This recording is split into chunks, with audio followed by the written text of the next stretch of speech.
At 37,000 feet above the Atlantic, a billionaire's baby screamed with such intensity that passengers covered their ears in agony. Nothing could stop her cries, not the father's millions, not the crew's expertise, not even the prayers whispered in desperation. But in economy class, a scholarship student named Maya Brooks heard something everyone else missed. Those weren't just cries, they were a medical distress signal she'd heard before. What happened next would change hundreds of lives forever.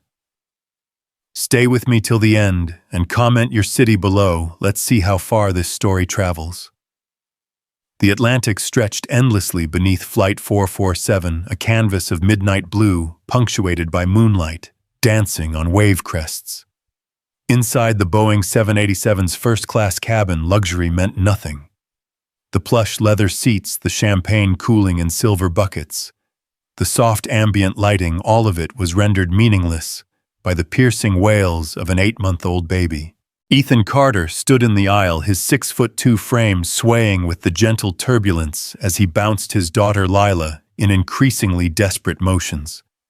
His Armani suit, which had been pristine at JFK, now bore the battle scars of Parenthood formula stains on the lapel, a suspicious wet patch on the shoulder. His usually immaculate dark hair fell across his forehead in disheveled strands, and the bags under his green eyes told a story of sleepless nights that his billions couldn't buy away. "Please, sweetheart," he whispered against Lila's downy head, his voice cracking with exhaustion. "Daddy's here. Everything's okay. Please stop crying." But Lila's cries only intensified, her tiny face purple with exertion, tears streaming down cheeks that should have been pink with contentment. Her small fists beat against his chest as if fighting an invisible enemy, and her legs kicked with surprising strength for someone so small. The first-class cabin, usually a sanctuary of peace for the privileged few, had transformed into a pressure cooker of tension. In Seat 2A, Judge Harrison Blackwell, a man who commanded silence in courtrooms with a single glance, pressed his noise-canceling headphones tighter against his ears, his jaw clenched so hard his wife worried he might crack a tooth. "This is intolerable," muttered Victoria Chen, the pharmaceutical executive in 3B, not quite under her breath.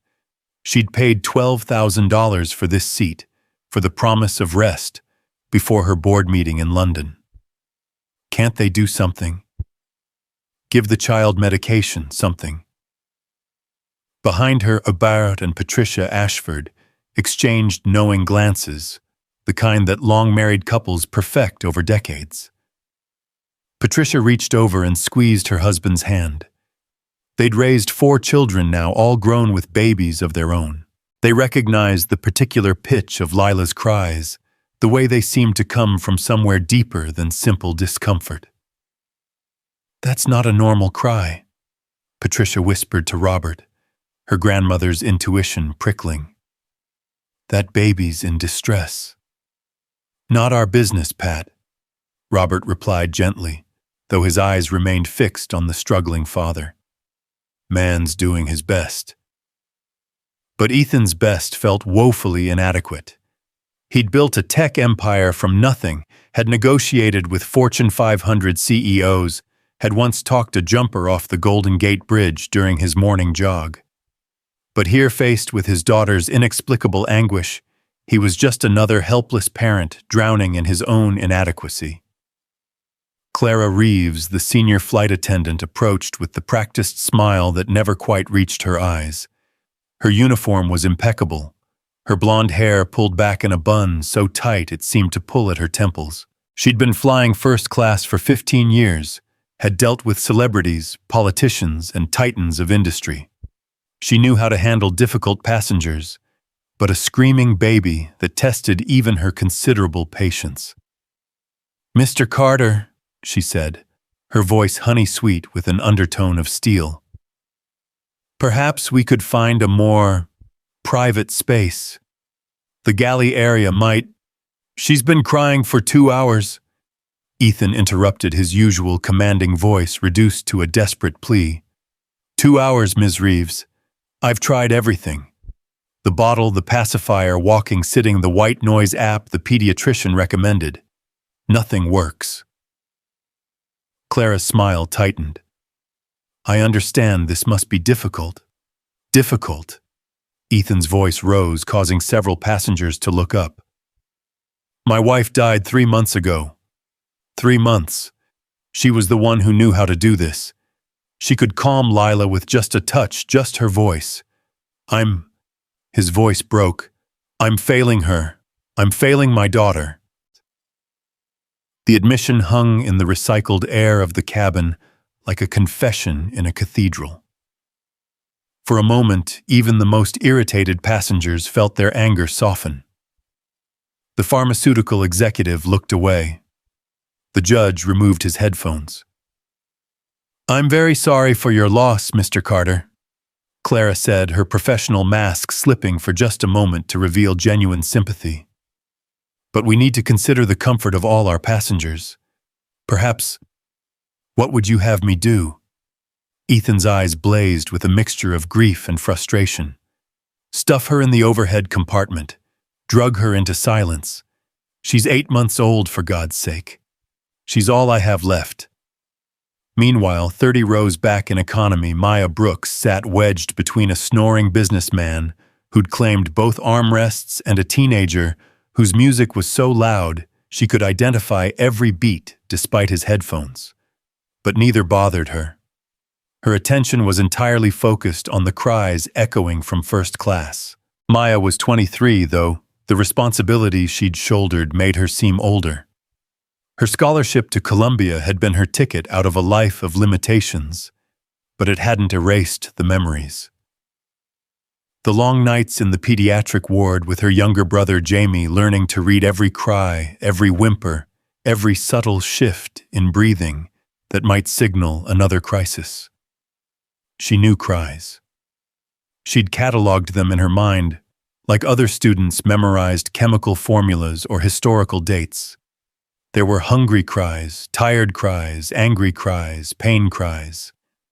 And then there were cries like the ones currently filling the plane, cries that spoke of sensory overload, of a nervous system pushed beyond its capacity to cope.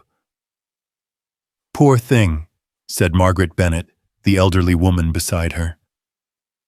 Margaret had been a NICU nurse for 40 years before retirement, and her trained ear had also picked up on the unusual quality of the baby's distress. That's not colic. No, Maya agreed quietly. Listen to the pattern. 3 sharp cries, a pause, then a long wail. Classic sensory overload, probably complicated by pressure changes. Margaret turned to study the young woman more carefully. Maya didn't look like much worn jeans, a Columbia hoodie that had seen better days, dark hair pulled back in a simple ponytail. But her brown eyes held a knowledge that went beyond textbooks. You have medical training? Margaret asked. Not formally. My brother. He has special needs. I've been his caregiver since I was 12. Maya shifted uncomfortably. She didn't usually share this information. At Columbia, she was just another scholarship kid trying to blend in with the trust fund babies. That baby needs specific intervention. The father's making it worse without meaning to. Then why don't you help?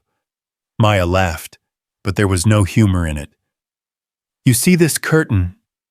She gestured to the blue fabric that separated economy from business class. Might as well be the Great Wall. People like me don't just walk into first class and start giving parenting advice to billionaires. People like you. Poor people. Brown people. Young people without letters after their names. Maya's voice carried years of learned boundaries. I tried to help once at a restaurant in Manhattan. Baby was crying just like this one. The mother was some Upper East Side type. I approached very politely, suggested a hold that might help. She called security, said I was trying to steal her baby. Margaret's face hardened. That's horrible. That's reality. Maya pulled her noise-canceling earbuds from her backpack, a knockoff brand she'd bought from a street vendor, nothing like the Bose headphones the businessman beside her sported. I learned my lesson. Stay in your lane. But even as she tried to insert the earbuds, her hands hesitated. The cries were getting worse. She could hear the father's voice now raised in frustration or despair, she couldn't tell which. Other passengers were beginning to complain more vocally. "This is ridiculous," a man's voice carried from business class. "I have a presentation tomorrow." "Can't they land the plane?" a woman suggested hysterically. "This is torture." Maya closed her eyes, trying to block out not just the sound, but the knowledge. She knew exactly what to do. The hold, the pressure points, the specific type of white noise that would work for this particular cry pattern. It was all there in her mind, a treatment protocol written by experience rather than formal education. "That baby's escalating toward a neurological event," Margaret said quietly. "Listen, the pauses between cries are getting shorter. The pitch is rising. If someone doesn't intervene soon..." "It's not my problem," Maya said firmly, but her hands were trembling. "Isn't it?" Margaret's voice was gentle but insistent. "When you have knowledge that could prevent suffering and choose not to use it, what does that make you?" Maya wanted to argue, to explain about boundaries and social hierarchies and the very real consequences of overstepping. But then she heard something that made her blood run cold, a particular quality in the cry that she'd only heard once before, the night Jamie had almost died from a seizure triggered by sensory overload. "Oh, God," she whispered. In first class, Ethan had reached his breaking point. He stood in the aisle, Lila rigid in his arms, her cries now interspersed with gasping breaths that terrified him more than the screaming. "Please," he said to no one in particular, to everyone, to the universe that had already taken his wife. "Please, someone help me. I don't care who you are, what you want, I'll pay anything. Just please, help my baby." It was then that Clara noticed something that made her years of professional training kick in. The baby's color was changing, not the purple of crying exertion, but something else, something that made her reach for the intercom.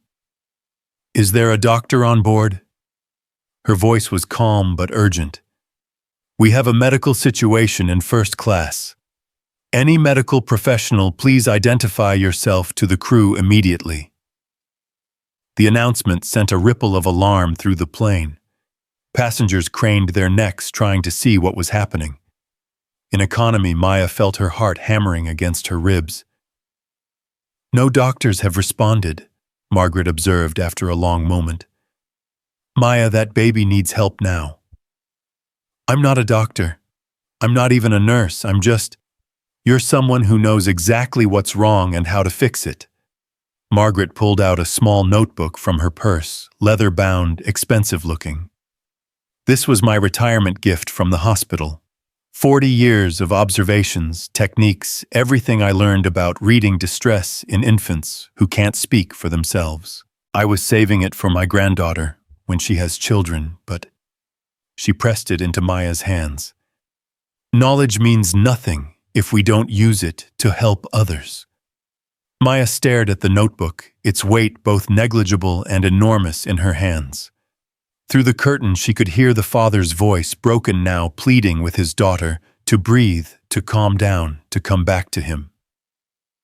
"They'll humiliate me," Maya said quietly.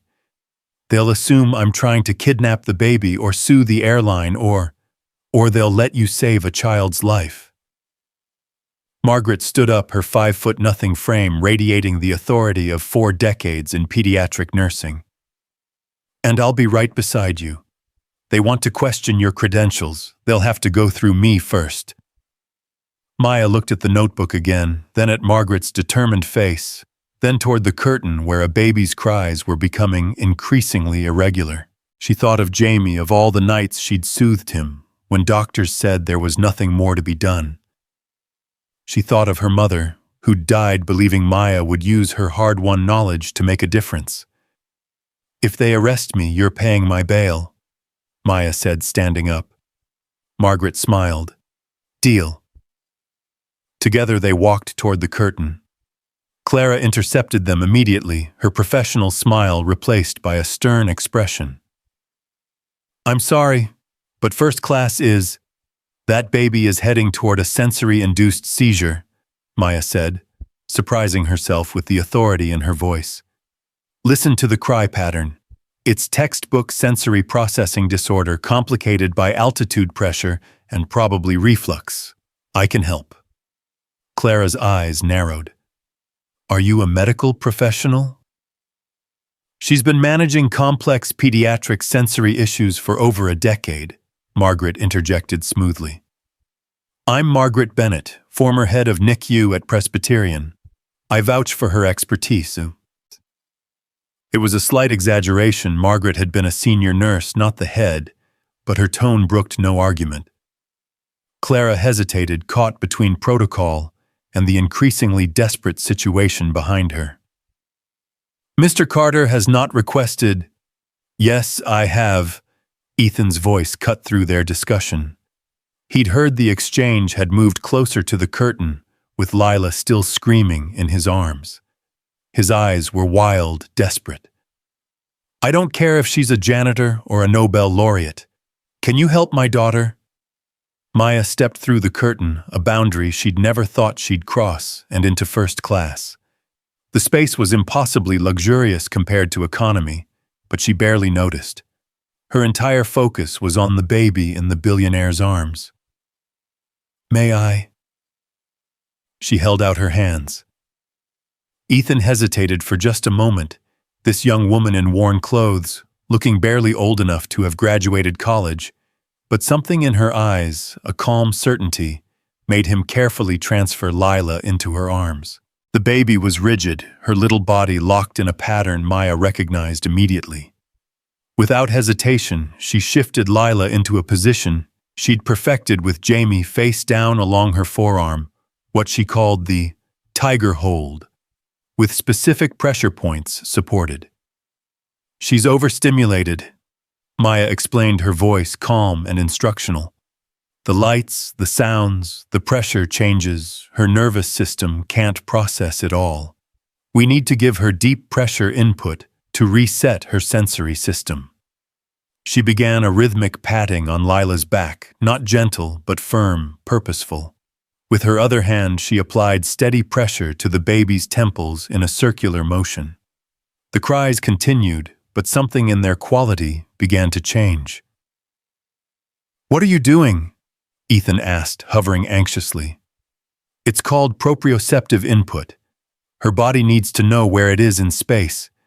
The deep pressure helps her nervous system organize itself." Maya adjusted her hold slightly.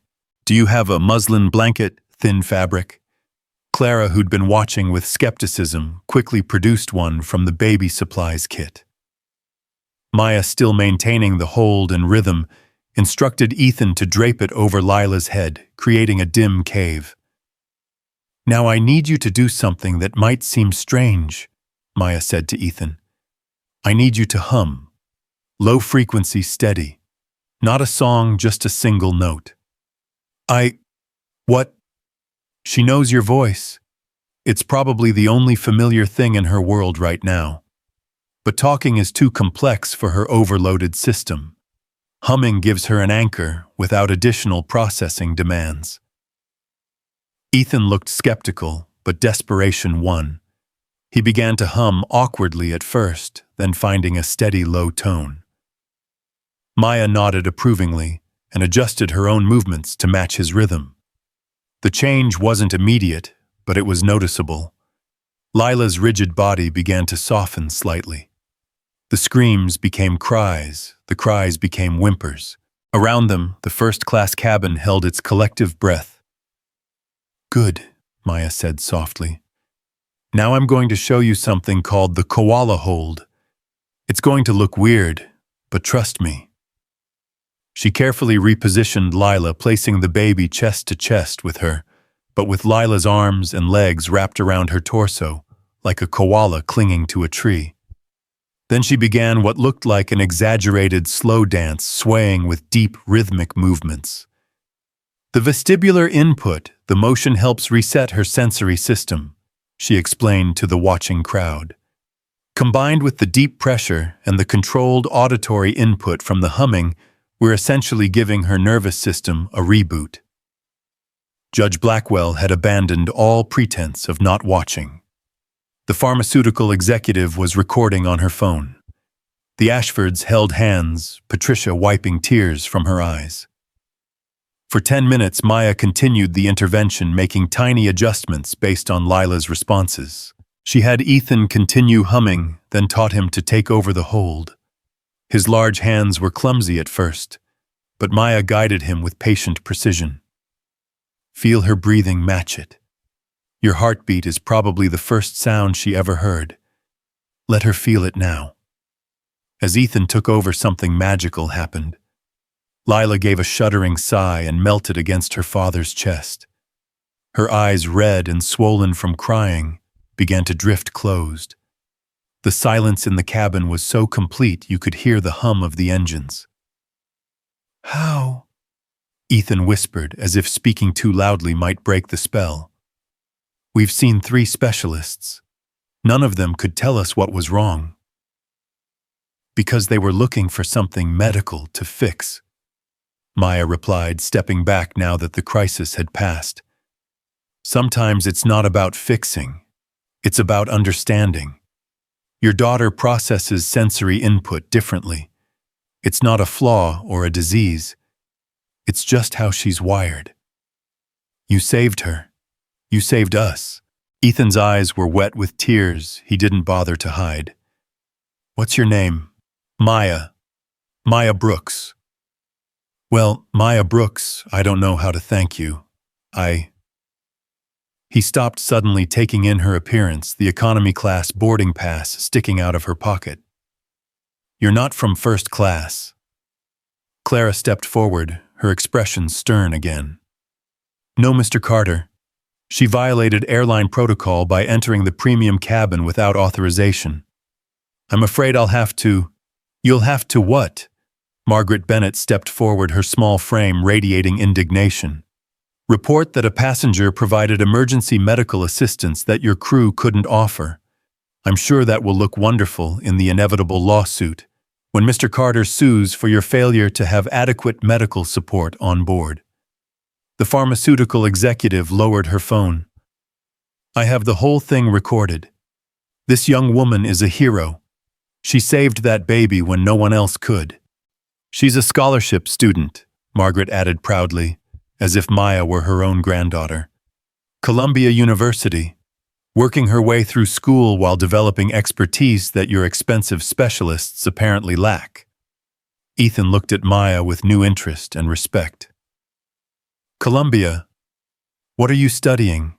"Child development and psychology," Maya admitted, "with a focus on sensory processing disorders." "Because of your brother."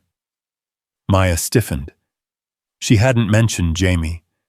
Margaret must have said something. "Yes." "Then he's lucky to have you." Ethan shifted Lila, who was now sleeping peacefully, against his chest. "As was I today. As is my daughter." Clara cleared her throat. "Mr. Carter, while we appreciate Miss Brooks's assistance, she does need to return to her designated seat." "No." Ethan's voice carried the authority of a man used to being obeyed. "She stays here. In fact," he looked at the empty seat beside him, his wife's seat, which he'd purchased to avoid having a stranger next to him.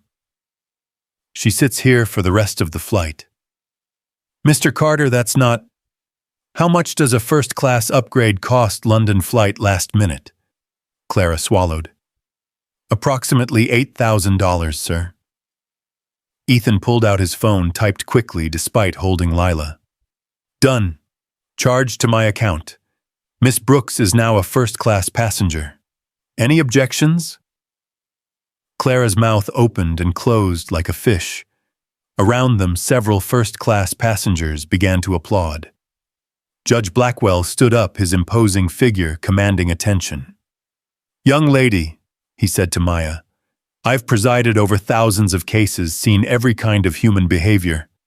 What you did today, the knowledge, the courage, the compassion, that's extraordinary.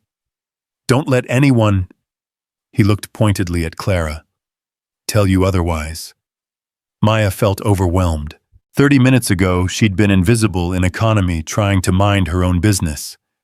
Now she was standing in first class, being applauded by millionaires, with a billionaire insisting she take the seat beside him. "I should get my things," she said weakly. "I'll help," Margaret offered, but Ethan shook his head. "Please, both of you sit. Clara will retrieve your belongings." His tone suggested this wasn't a request. "Margaret, is it? Please take the seat across the aisle. Anyone who stood up for Maya the way you did is someone I want to know better." As Clara reluctantly went to gather their belongings, Maya found herself sitting in a first-class seat for the first time in her life. The leather was soft as butter, the space impossibly vast compared to economy. But she barely noticed, her attention focused on Lila, who was still sleeping peacefully. "She'll probably wake in about an hour," Maya said softly. "When she does, she'll need a specific routine to avoid another episode. I can show you. Please." Ethan's voice was raw with emotion. "Tell me everything. I've felt so lost since Sarah died. She always knew what to do. She had this instinct with Lila that I just don't have." "It's not instinct," Maya said gently. "It's observation. Learning her patterns, her triggers, her comfort zones. You can learn it too." For the next hour, as the Atlantic passed beneath them, Maya taught Ethan everything she'd learned through years of caring for Jamie. She showed him how to read the subtle signs before a meltdown, how to create sensory breaks, how to use deep pressure and vestibular input as tools rather than last resorts. The other first-class passengers pretended not to listen, but many were taking mental notes. The Ashfords were texting their daughter, whose own baby had similar crying episodes. The pharmaceutical executive was researching sensory processing disorders on her laptop, wondering if this might be a new market for therapeutic interventions. When Lila woke, as Maya had predicted, she started to fuss. But this time, Ethan was ready. He immediately implemented the techniques Maya had taught him, the specific hold, the humming, the rhythmic movement. Within minutes, Lila was calm, looking up at her father with wide, curious eyes. "She's beautiful," Maya said softly. "She has your eyes." "She has her mother's spirit," Ethan replied, his voice thick. "Stubborn, particular, but so full of love when you understand her language." "You're learning her language now?"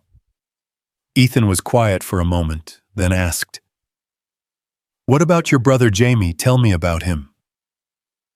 Maya hesitated.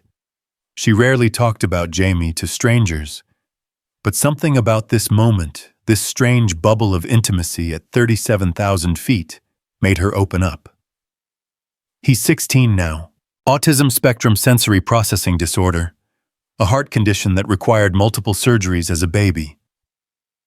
Doctors said he'd never walk, never talk, probably wouldn't live past 5. She smiled. "He runs track now. Slowly, but he runs.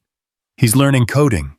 Wants to design video games that are accessible for kids with sensory issues. Your parents must be proud. They died.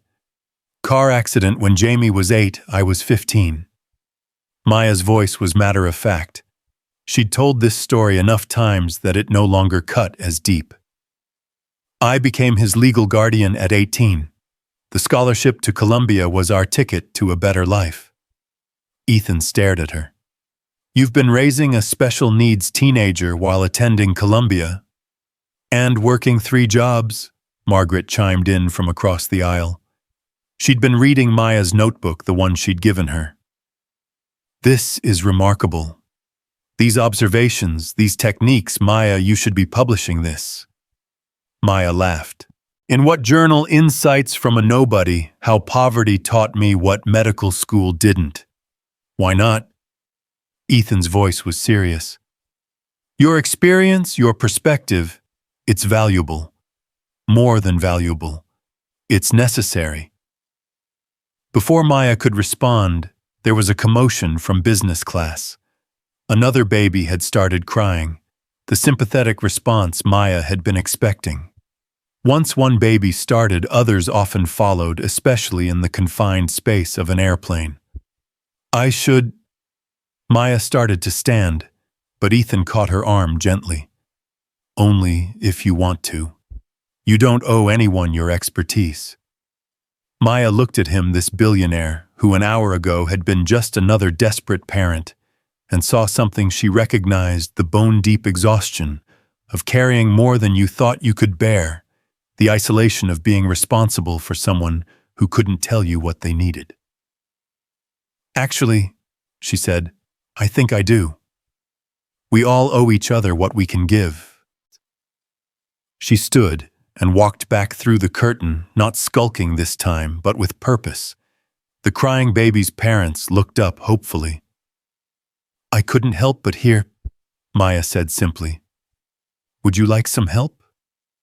For the rest of the flight, Maya became an impromptu baby whisperer, moving through the cabin, teaching parents the techniques she'd perfected over years of trial and error. Margaret assisted, adding her medical expertise to Maya's practical knowledge. Even Clara, her initial hostility melted away, began taking notes for future flights. Ethan watched from his seat, Lila peaceful in his arms, and pulled out his phone. He opened his email and began typing to his assistant. "Research all available grants and scholarships for students in child development, focusing on sensory processing disorders. Also look into funding for a new research position at Columbia. We're going to need someone extraordinary to fill it." He looked up to see Maya demonstrating a calming technique to a grateful mother. Her face lit with the joy of sharing knowledge that could help others. She caught his eye and smiled, not the polite smile of strangers, but something warmer, deeper. A connection forged in crisis, but built on something more substantial. The captain's voice came over the intercom. "Ladies and gentlemen, we're beginning our descent into London Heathrow. On behalf of the entire crew, we'd like to thank a very special passenger, Miss Maya Brooks, for her extraordinary assistance during our flight today." The cabin erupted in applause. Maya flushed, trying to return to her seat, but passengers kept stopping her to shake her hand, to thank her, to ask for her contact information. The pharmaceutical executive handed her a business card mentioning something about consulting opportunities. Judge Blackwell gave her his personal number, insisting she call if she ever needed legal assistance. As Maya finally made it back to her first-class seat, emotionally exhausted, but somehow exhilarated, she found Ethan had written something on a napkin and placed it on her tray table. "Sarah would have loved you," it read. "Lila and I are lucky you didn't stay in your lane." Maya looked at the note, then at Ethan holding his peaceful daughter, then at Margaret, who was beaming at her like a proud grandmother, and felt something shift in her chest. All her life she'd been told to be smaller, quieter, to not make waves. But today, at 37,000 feet above the Atlantic, she'd learned that sometimes the waves we make can lift others up. As the plane descended toward London, the setting sun painting the cabin in shades of gold, Maya thought about boundaries, the ones we're given, the ones we accept, and the ones we choose to cross when someone needs us. She thought about her mother, who died believing Maya would make a difference. She thought about Jamie waiting for her back in New York, probably anxious about her being gone but proud of his sister for going after her dreams. And she thought about the unexpected gifts that come from the worst moments, how a baby's cry had created a bridge between worlds that usually never touched, how a billionaire's desperation had led to a scholarship student's recognition how sometimes the thing that makes us most vulnerable also makes us most human. Clara approached with the landing cards, her demeanor completely changed.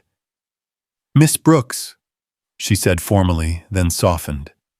"Maya, I owe you an apology. I made assumptions based on things that don't matter.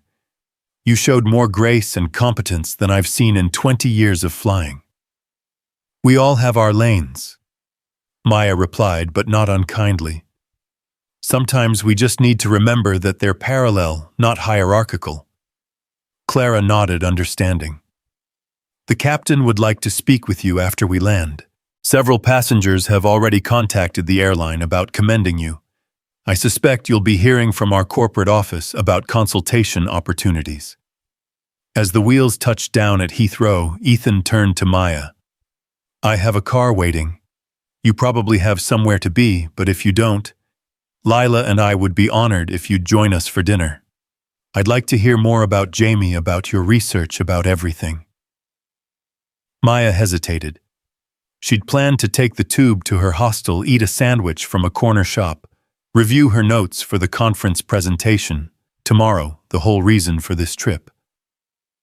"I'm presenting at the Child Development Conference tomorrow," she said, "on sensory processing interventions based on lived experience versus clinical training." "Perfect," Ethan said. "I'll attend.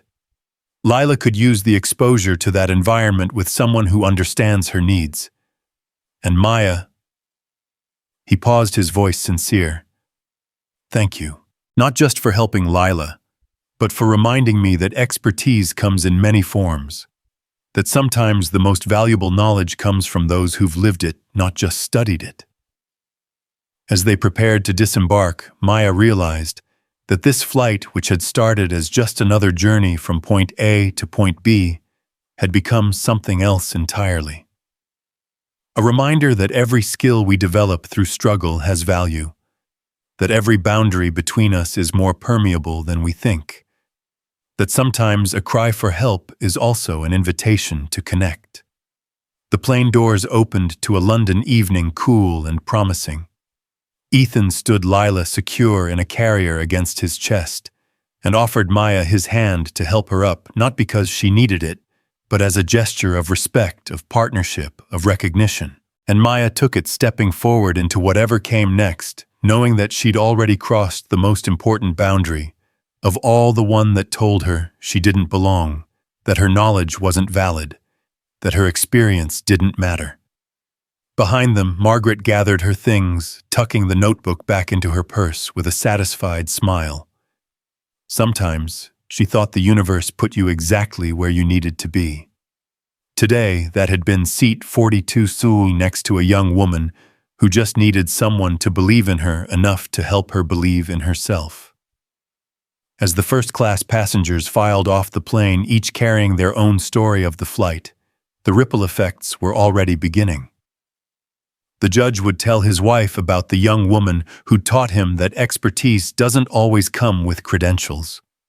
The pharmaceutical executive would propose a new research initiative into sensory processing disorders. The Ashfords would share Maya's techniques with their daughter, potentially changing their grandchild's life. And somewhere in the chaos of Heathrow arrivals, a billionaire walked beside a scholarship student, a baby sleeping peacefully between them, proof that sometimes the most unlikely connections forge the strongest bonds. The story of Flight 447 would be told and retold in boardrooms and classrooms, in medical journals and parenting blogs. But for Maya, Ethan, and Lila, it was simply the beginning of something none of them had expected, but all of them had needed. As they walked through the airport, Maya's phone buzzed with a text from Jamie. "Hope your flight was boring and uneventful. Can't wait to hear about the conference. Proud of you, sis." Maya laughed, causing Ethan to look at her questioningly. "My brother thinks I had a boring flight," she explained. Ethan smiled, adjusting Lila's carrier. "Should we tell him the truth?" "Eventually," Maya said. "But first, I think I'll tell him that sometimes the most extraordinary things happen when we stop accepting that ordinary is all we deserve. They walked on three unlikely companions brought together by a baby's cry and a young woman's courage to cross the boundaries that were never meant to define us, only to test us. And as London welcomed them with all its possibilities, Maya couldn't help but think that maybe, just maybe, this was what it felt like when life suddenly, unexpectedly opened up to let you become who you were always meant to be. The London evening air was crisp against Maya's skin as they exited Heathrow, but she barely noticed. Ethan's driver, a dignified man named William, held the door of a black Mercedes open. His expression carefully neutral, despite the unusual sight of his billionaire employer, accompanied by a young woman in worn jeans and a Columbia hoodie. "The Langham, sir?" William asked, his eyes flicking briefly to Maya. "Yes, but first—" Ethan paused, looking at Maya. "Where are you staying?" "The Yellow Brick Hostel in King's Cross," Maya replied immediately, catching the slight widening of William's eyes in the rearview mirror. "Cancel it," Ethan said simply. "You'll stay at the Langham. My treat. No arguments," he added, seeing Maya about to protest. "You saved my daughter's sanity and mine. A hotel room is the least I can offer." Maya wanted to refuse. Every instinct honed by years of carefully maintained boundaries screamed at her to politely decline to maintain the distance that kept her safe from disappointment. But Lila chose that moment to wake her little face scrunching in the precursor to tears, and without thinking, Maya reached over to stroke the baby's cheek with a specific pressure that immediately calmed her. "See?" Ethan said softly. "She needs you. We need you. At least for tonight." The drive through London was surreal. Maya had been to the city once before on a scholarship program, but she'd seen it through hostel windows and budget bus tours. Now she watched it glide by from the leather interior of a car that probably cost more than 4 years of her Columbia tuition. "Tell me about the conference," Ethan said, adjusting Lila's position as she dozed again. "Your presentation." Maya pulled out her phone, showing him the conference program. Her name was there in small print, presenting at 2 p.m. in Conference Room C, not the main auditorium, but still.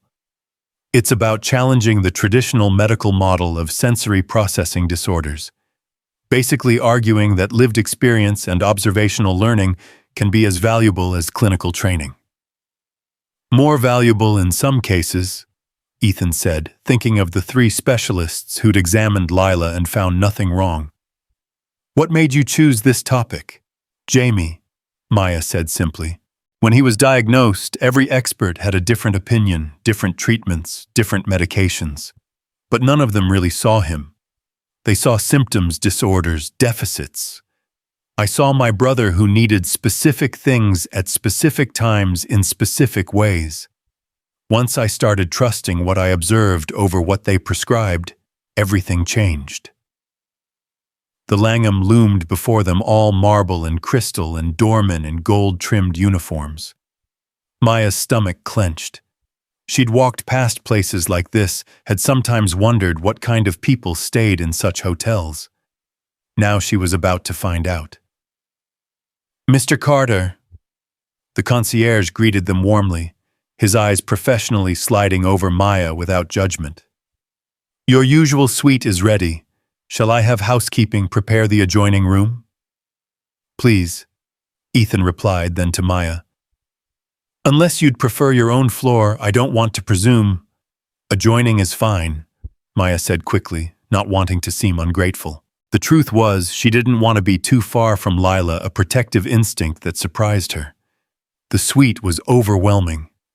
Maya had seen luxury in movies in the homes she'd cleaned during one of her many jobs, but living in it even temporarily was different. The bathroom was bigger than her dorm room. The bed looked like a cloud. The window offered a view of London that made her throat tight with something between joy and sorrow. That she was here, sorrow, that Jamie couldn't see it. A knock at the connecting door interrupted her thoughts. She opened it to find Ethan Lila in his arms, looking uncharacteristically uncertain. "She won't settle," he admitted. "I've tried everything you showed me, but—" Maya took Lila without hesitation, feeling the baby's rigid posture, the way she arched her back. "She's overstimulated from the new environment. Here, let's try something." She moved to the window, holding Lila facing outward. Sometimes, paradoxically, more stimulation helps, but controlled stimulation. She began pointing to lights in the distance, naming them in a rhythmic pattern. Light, light, dark, light, car, building, star. The repetition, the predictability began to work its magic.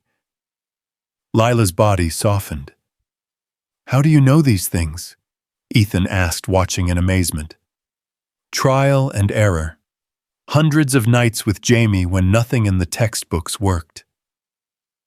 She transferred Lila back to him, showing him how to continue the pattern. "The key is consistency. Same rhythm, same tone. Her brain is trying to make sense of the world. We just have to give it a framework." They ordered room service, Ethan insisting on ordering half the menu when Maya admitted she hadn't eaten since a granola bar at JFK. As they ate, Lila sleeping peacefully in a travel crib, the hotel had provided their conversation flowed with surprising ease. "Sarah would have been fascinated by you," Ethan said, cutting into his steak. "She was a researcher too in her way, always questioning conventional wisdom." "What did she do?" "Architect. But not just building spaces for people with different needs. She designed sensory gardens for autism centers, accessible playgrounds that were actually fun, not just functional." His voice caught. "She was working on a proposal for a revolutionary pediatric therapy center when the cancer came back." Maya set down her fork. "Came back. She'd beaten it once before we met. Was in remission for 6 years. We thought we were safe. We had Lila made plans, bought a house with room for more children." He laughed bitterly. "The universe has a cruel sense of timing. She found the lump when Lila was 2 months old. 3 months later, she was gone." "Ethan, I'm so sorry." "The worst part is she left notes, hundreds of them, about Lila, about her developmental stages, about what to watch for. But they're like reading a foreign language without a translator. Until today. Until you. You speak the same language she did." There was a weight to his words that Maya felt in her chest. She understood being thrust into a role you never expected, carrying responsibility that threatened to crush you. "After my parents died," she said slowly, "I found my mom's journal. She'd written about Jamie, about his needs, his patterns, but also about me, about how she worried I was sacrificing too much, growing up too fast. There was this one entry." She paused, surprised to find tears threatening. She wrote that she hoped someday I'd learn that helping others didn't mean disappearing myself. "Have you," Ethan asked gently, "learned that?" "I'm trying. The scholarship helps. The conference, the research. It's all part of proving that what I know matters. That Jamie and I aren't just statistics in someone's study." Lila stirred, making the small sounds that preceded waking.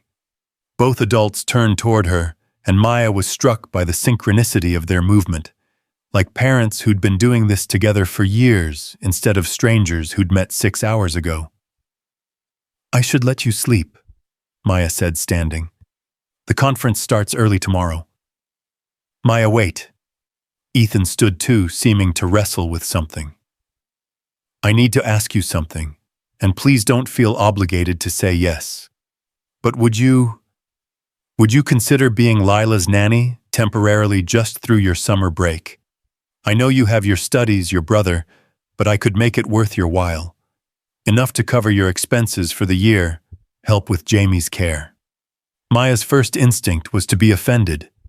After everything he saw her as hired help, But then she looked at his face, saw not a billionaire making a business proposition, but a desperate father who'd found someone who understood his daughter. "I'm not a nanny," she said carefully. "I'm a researcher, a student, a sister." "I know. That's exactly why I'm asking. Not for a nanny, but for a teacher.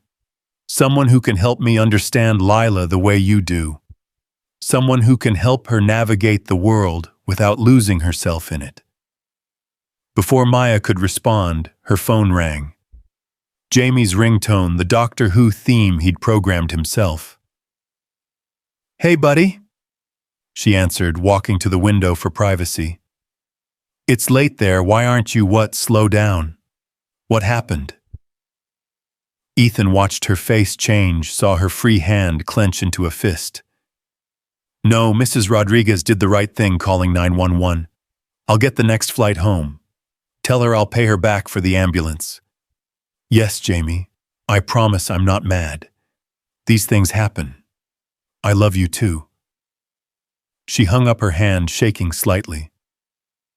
"What's wrong?" Ethan asked immediately. "Jamie had a seizure. He's okay," she added quickly, seeing Ethan's concern. "But he's in the hospital and our neighbor who watches him is elderly. I need to get home. When's the next flight?" Maya was already pulling up airline websites on her phone, her face falling as she saw the prices. A last-minute ticket would wipe out her emergency fund, and then some. "I'll figure it out," she said, more to herself than to him. "I always do." "No," Ethan said firmly. "William will drive us to the airport. My plane will take you home." "Your plane? Company jet. It's sitting at Heathrow anyway." He was already texting his assistant. "It can have you in New York in 6 hours." "Ethan, I can't." "Yes, you can. You helped my daughter when you didn't have to. Let me help your brother." He paused. "Sarah would haunt me if I didn't." The next hour was a blur. William drove them back to Heathrow, to a private terminal Maya hadn't even known existed. Ethan carried Lila, who seemed to sense the urgency and remained unusually quiet. "The conference," Maya said suddenly. "I'm supposed to present." "I'll explain. Give me your presentation notes. I'll make sure they understand why you couldn't be there." Maya wanted to argue that he couldn't possibly present her research, but something in his expression stopped her. She forwarded him her presentation, her months of work reduced to an email attachment. At the steps to the plane, she turned back. "I don't know how to thank you." "You already have," Ethan said. Then impulsively, he hugged her, awkward with Lila between them, but genuine. "Take care of your brother. When you're ready, if you're interested, my offer stands. Not as a nanny, but as part of Lila's team. Our team." Maya nodded, unable to speak past the lump in her throat. She boarded the plane, another surreal experience, the luxury absurd given her anxiety, and watched through the window as Ethan stood on the tarmac, Lila in his arms, until the plane began to taxi. 6 hours later, she was running through Mount Sinai Hospital's pediatric ward, finding Jamie sitting up in bed, playing a game on his tablet, looking sheepish. "I'm sorry," he said immediately. "I know the conference was important." Maya pulled him into a fierce hug, feeling his thin shoulders, the familiar scent of his favorite shampoo. "You are more important than any conference. Always." "Mrs. Rodriguez said a fancy car came to get you from the airport. Said the driver wore a suit." "It's a long story," Maya said, settling onto the bed beside him. "But first, tell me about the seizure. Every detail." As Jamie recounted his experience, Maya took notes on her phone, the observational habits too ingrained to stop. She was so focused she almost missed the email notification that popped up. It was from someone named Patricia Ashford. "Dear Miss Brooks, my husband and I were on your flight from New York. We were so moved by your expertise and compassion. Our daughter is struggling with our grandson, who has similar issues to Mr. Carter's daughter. We would be honored to pay for your conference registration next year. plus travel expenses if you would consider spending a day teaching us what you taught Mr. Carter. Money is no substitute for knowledge, and you have knowledge our family desperately needs." Before she could process that, another email arrived. Then another. The pharmaceutical executive from first class offering a consulting contract. Judge Blackwell inviting her to speak at a judicial conference about recognizing sensory processing issues in juvenile defendants. Margaret Bennett suggesting they co-author a paper on experiential versus clinical knowledge. "Maya," Jamie asked, noticing her stunned expression. "What's wrong?" "Nothing's wrong," she said slowly. I think everything might be changing." Her phone rang. Ethan's number. "Maya, how's Jamie?" "He's okay. Tired, but okay." "Ethan, I'm getting all these emails." "I may have mentioned your work to a few people at the conference," he admitted. "After explaining why you couldn't present." "Maya, there were 300 people in that auditorium. They gave you a standing ovation in absentia." "What? But I wasn't even there." "I showed them the video. From the plane. Just the parts about your techniques, not anything private. I hope that's okay. But Maya, you should have seen their faces. The head of the pediatric department at Great Ormond Street wants to offer you a research position. The Royal College of Physicians wants to fund a study based on your methods." Maya sank into the chair beside Jamie's bed, overwhelmed. "I also did something else," Ethan continued, sounding almost nervous. "I hope you're not angry, but I looked into Jamie's medical team. You're at Mount Sinai, right? Dr. Patricia Chen is the head of pediatric neurology there. She's also Sarah's cousin. I called her. She's going to take over Jamie's care personally, no charge." "Ethan, I can't keep taking." "You're not taking. We're sharing. That's what you said on the plane, right? We all owe each other what we can give." He paused. "Besides, Sarah would love that her cousin is helping the brother of the woman who helped our daughter. She believed in circles like that, connections that were meant to bond." After they hung up, Maya sat in the darkened hospital room, watching Jamie sleep, processing everything that had happened in the last 24 hours. This morning was it, only this morning. She'd been nobody special, just another scholarship kid trying to make it through. Now she had emails from doctors and judges, a billionaire who treated her like family, a future that suddenly seemed full of possibilities she'd never dared imagine. Her phone buzzed with one more message. A photo from Ethan Lila sleeping peacefully, clutching a toy airplane. The caption read, "She's been calm all day. Whatever you did, it stuck. We both learned something at 37,000 feet. Sometimes the most important journeys aren't about where you're going, but who you meet along the way."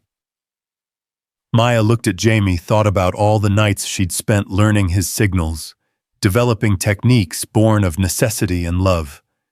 She thought about her parents, who'd believed she could make a difference even when she was just a scared teenager, inheriting responsibilities too big for her shoulders. She thought about Margaret Bennett, who'd pushed her past her fear with nothing but faith and a leather notebook. Tomorrow, she would start responding to the emails. She would set up meetings, negotiate contracts, begin the work of turning lived experience into recognized expertise. She would talk to Dr. Chen about Jamie's care, maybe finally get answers to questions she'd been afraid to ask. But tonight, she simply sat in the familiar discomfort of a hospital chair, keeping watch over her brother, the way she had for so many years, knowing that something fundamental had shifted. The boundaries she'd accepted as immutable had proven to be more like suggestions, and crossing them had led not to humiliation, but to recognition, not to rejection, but to connection. Somewhere over the Atlantic, a plane carried other passengers to other destinations, other meetings of chance and choice. But for Maya, the journey that mattered most had already happened, not in the miles traveled, but in the borders crossed, the assumptions challenged the moment, when a baby's cry became a bridge between worlds that were never as separate as they seemed. Jamie stirred in his sleep, and Maya automatically reached out to smooth his hair, the gesture so practiced she didn't need to think about it. This was her anchor, this responsibility that had shaped her into someone who could read distress in all its forms, who could offer comfort without hesitation, who could stand in first class and speak truth to power because she'd learned that knowledge born of necessity was as valid as any degree. Her phone lit up with another email, this one from Columbia's department head. Maya, I've been forwarded your presentation notes and the video from Flight 447. We need to discuss expanding your research grant immediately. What you're documenting isn't just important, it's revolutionary. Revolutionary. Maya almost laughed. She was just a girl who'd raised her brother who'd learned to read signals because missing them meant consequences she couldn't afford. But maybe that was the revolution, the recognition that expertise didn't always come from where we expected, that sometimes the most profound knowledge came from those who'd had no choice but to learn. Through the window, New York's lights sparkled like a promise. Tomorrow would bring new challenges, new opportunities, new boundaries to navigate. But tonight, Maya Brooks sat in a hospital room with her brother Kulanshu, the invisible girl in economy class, but someone whose voice had been heard above the engine's roar, whose knowledge had calmed storms at 37,000 feet, whose crossing of one small curtain had opened doors she'd never known existed. The revolution, she realized, had already begun. It started with a baby's cry and a young woman's courage to answer it. Everything else would follow from there. The morning brought Dr. Patricia Chen to Jamie's hospital room, her presence commanding yet gentle, carrying the same quiet authority Maya had sensed in Sarah's photos at Ethan's suite. She was younger than Maya expected, perhaps early 40s, with kind eyes behind designer glasses and hands that moved with practiced precision as she examined Jamie. "Ethan tells me you've been managing Jamie's care alone for 8 years. Dr. Chen said, not looking up from Jamie's chart. "That's remarkable." "Not alone," Maya corrected. "Jamie does most of the work. I just try to keep up." Dr. Chen smiled at that, a genuine expression that transformed her professional demeanor. "That's exactly what Sarah used to say about Ethan, that she was just trying to keep up with his brilliant chaos." She closed the chart, turning to face Maya fully. "I've reviewed Jamie's history. The seizure yesterday was breakthrough activity likely triggered by stress about you being away. But I'm seeing patterns in his previous episodes that suggest his medication protocol needs adjustment." The doctors at the clinic said, "The clinic doctors don't have the full picture," Dr. Chen interrupted gently. "They see him for 15 minutes every 3 months. You see him every day. Tell me what you've observed." For the next hour, Maya detailed everything she'd noticed, the subtle changes before seizures, the environmental triggers, the way certain sounds or lights affected him differently, depending on his emotional state. Dr. Chen took notes, asking questions that showed she understood the nuances Maya was describing. "You're documenting something important," Dr. Chen said finally. "The intersection of sensory processing and seizure activity. It's under-researched because most caregivers don't have your observational skills or your ability to articulate patterns." She paused. "Ethan mentioned you're presenting at conferences now." "I was supposed to. I missed it for Jamie. There will be other conferences. But Maya, what you're doing, this translation between lived experience and medical knowledge, it's vital work. Sarah was trying to do something similar with architecture, creating spaces that acknowledged how different nervous systems process environment. You're doing it with direct intervention." Jamie stirred, waking slowly, his eyes focusing first on Maya, then widening as he noticed Dr. Chen. "Jamie, this is Dr. Chen. She's going to be helping us figure out how to prevent these seizures." "Is she expensive?" Jamie asked with the bluntness of a teenager who'd heard too many discussions about medical bills. Dr. Chen laughed. I'm free. Family discount. We're not family, Jamie said, confused. Not yet, Dr. Chen said mysteriously, then to Maya. Ethan wants to discuss something with you. He's actually flying back tonight. Asked if you could meet him for coffee tomorrow if Jamie's released. Maya felt that familiar tightening in her chest, the anxiety that came with accepting help that felt too large to ever repay. But looking at Jamie, remembering the seizure that could have been so much worse, she nodded. Jamie was released that afternoon with a new medication protocol and Dr. Chen's personal cell phone number, Mrs. Rodriguez. Their elderly neighbor was waiting at their apartment with a pot of soup and worried exclamations in rapid Spanish that Maya translated automatically for Jamie's amusement.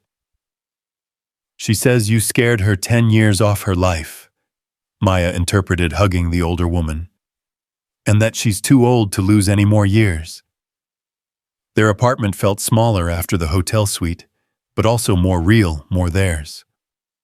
Maya helped Jamie settle on the couch, surrounding him with his favorite things, his weighted blanket, his tablet, the ratty stuffed dinosaur he'd had since before their parents died. Tell me about the plane, Jamie said, pulling her down beside him. Mrs. Rodriguez said you helped a baby. Maya told him everything. Watching his eyes widen at the description of first-class laugh, at her interaction with Clara grow serious when she described Lila's distress. You used the tiger hold, he said when she described calming Lila. The one you use with me. Modified version, but yes. And it worked on a normal baby. Maya pulled him closer. First, you're normal just with different wiring. Second, I don't think Lila's typical either. She processes things differently like you do. Like you do too, Jamie said quietly. You notice things other people miss. Before Maya could respond, her phone rang. It was Margaret Bennett, her voice warm across the distance. Maya, dear, I hope I'm not calling at a bad time. How's your brother? He's good, thank you for asking. We're home now. Wonderful. I wanted to discuss something with you. I've been in touch with several of my former colleagues about your techniques. There's significant interest in documenting them properly. I know you're busy with school, but would you consider a collaboration? My medical background, your practical experience. Margaret, why? Before you say no, hear me out. This wouldn't be charity. You'd be lead author. I'm retired, I don't need publications, but this knowledge needs to be shared, and it needs your voice to be authentic. Maya looked at Jamie, who was pretending not to listen while obviously hanging on every word. Can I think about it? Of course, but Maya, don't think too long. Momentum matters in these things. After she hung up, Jamie was quiet for a moment. Then you should do it. It would mean less time for hovering over me. Jamie attempted a grin. Maya, I'm 16. I need you to have a life too. Mom wouldn't want you to stop everything for me. The mention of their mother hit Maya unexpectedly. Bringing tears, she quickly blinked away. Jamie noticed, of course, he noticed everything when it came to her moods, just as she did with his. Besides, he added, if you become famous for helping babies, maybe you'll make enough money that we can get an apartment with more than one bathroom. Maya laughed, the sound watery but genuine. Dream big, kid. The next morning she met Ethan at a coffee shop near Columbia. He looked different in casual clothes, jeans, and a sweater that probably cost more than her entire wardrobe, but somehow made him seem more approachable. Lila was in a carrier against his chest, alert and calm, her blue eyes tracking everything. She slept through the night, he said without preamble. First time since Sarah died. That's wonderful, Ethan. It's because of what you taught me. The routine, the sensory breaks, understanding her signals instead of just reacting to them. He paused, stirring his coffee unnecessarily. Maya, I need to ask you something, and I need you to be honest. Okay.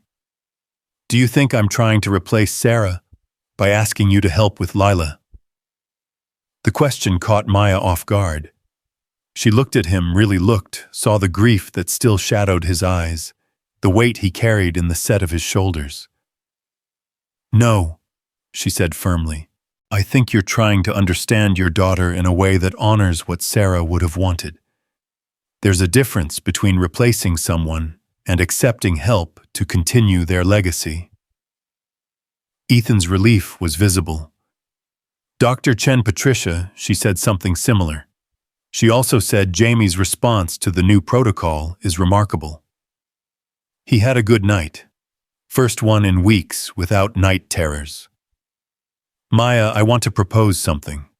Not a job, not charity, but a partnership. He pulled out a folder, surprisingly low-tech for a tech billionaire. Sarah left plans for a therapeutic center, not just for autism or sensory processing, but for all kinds of neurological differences. She believed in what she called environmental intervention, changing spaces to fit people instead of forcing people to fit spaces. Maya opened the folder, seeing architectural drawings that were beautiful even to her untrained eye. Curves instead of harsh angles, varying light zones, textured walls, spaces that seemed to breathe. It's incredible, she breathed, but incomplete.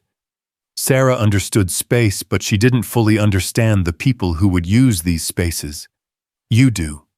You understand what someone like Jamie needs, what Lila needs. He leaned forward. I want to build this center, but I need you to help design the programs that will run inside it. Not as an employee, but as co-director. Ethan, I'm 23 years old. I don't even have my degree yet. You have something more valuable, lived expertise. The degree you'll get. The credentials will come. But the understanding you have that can't be taught in any classroom. Lila chose that moment to fuss, and automatically Maya reached across the table, adjusting the carrier's angle to reduce the sensory input from the coffee shop's bright lights. The baby immediately settled. See? Ethan said softly. You don't even think about it. It's instinct born from experience. It's not instinct, Maya corrected, echoing what she'd told him on the plane. It's observation and response. Anyone can learn it. Then teach them. Teach parents like me, caregivers, like the ones who dismissed Jamie's needs, doctors who see disorders instead of people. He pushed the folder toward her. This center could change lives. Sarah dreamed it, but you could make it real. Maya's phone buzzed.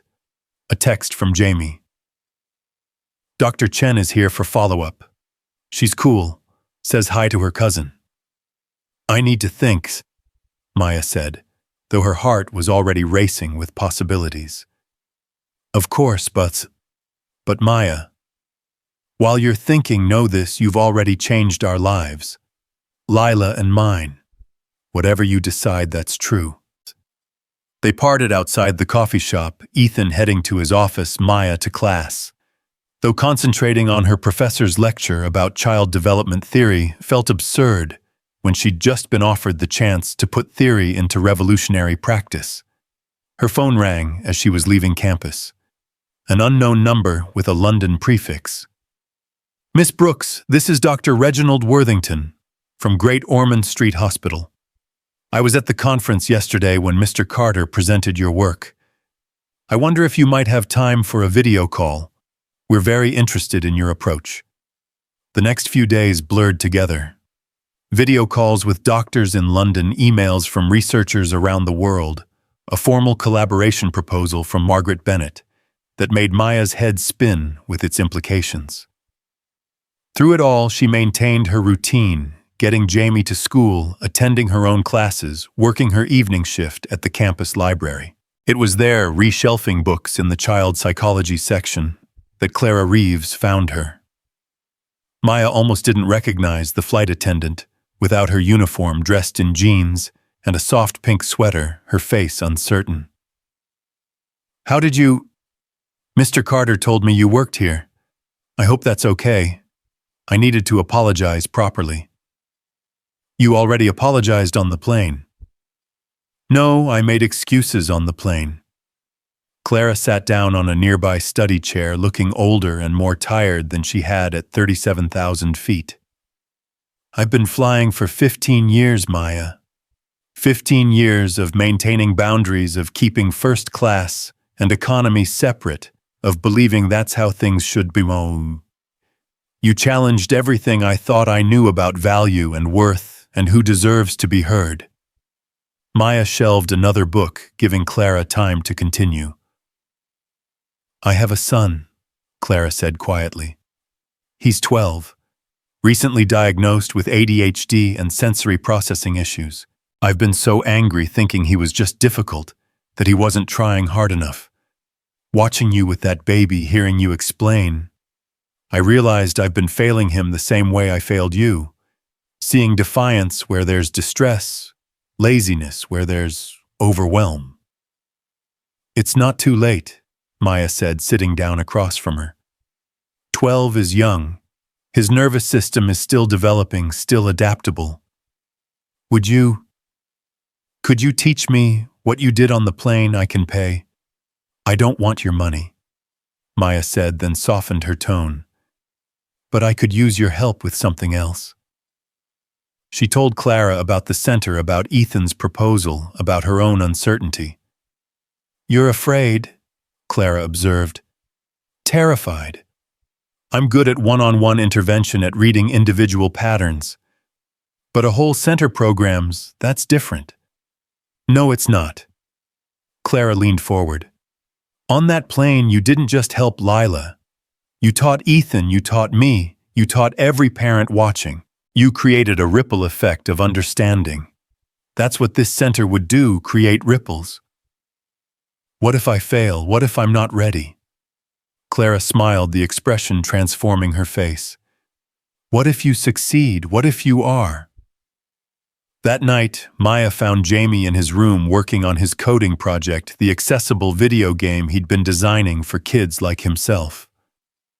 "I got an email," he said without looking up, "from someone named Patricia Ashford. She wants to commission my game for her grandson." "What, Jamie? That's amazing." She said she heard about it from Ethan Carter, who's apparently been talking about both of us to everyone. He finally looked up, his eyes bright with excitement. "She's offering enough to cover my equipment upgrades and then some." Maya sat on his bed watching him work, seeing not the sick little boy she'd protected for so long, but a young man with his own gifts to offer the world. "I'm thinking about saying yes," she said quietly. "To the center." Jamie's fingers stilled on the keyboard. "Good. It would mean big changes, more responsibility, less time." "Maya." He turned to face her fully. "Remember what Mom wrote in her journal about not disappearing yourself? You've been invisible for so long, making yourself small so you could fit into the spaces available. This is your chance to create new spaces, bigger ones for all of us." That night, unable to sleep, Maya pulled out Margaret's notebook, the one she'd given her on the plane. She hadn't had time to read it thoroughly, but now in the quiet of her room she absorbed the decades of observations, the careful documentation of patterns and interventions. In the margins, Margaret had added new notes, references to Maya's techniques, connections between clinical observation and lived experience. On the last page, Margaret had written, "Knowledge hoarded helps no one. Knowledge shared changes everything. The courage to cross boundaries isn't about the crossing. It's about what you carry with you to the other side." Maya thought about boundaries, the curtain between economy and first class, the divide between academic knowledge and lived experience, the line between who she was and who she could become.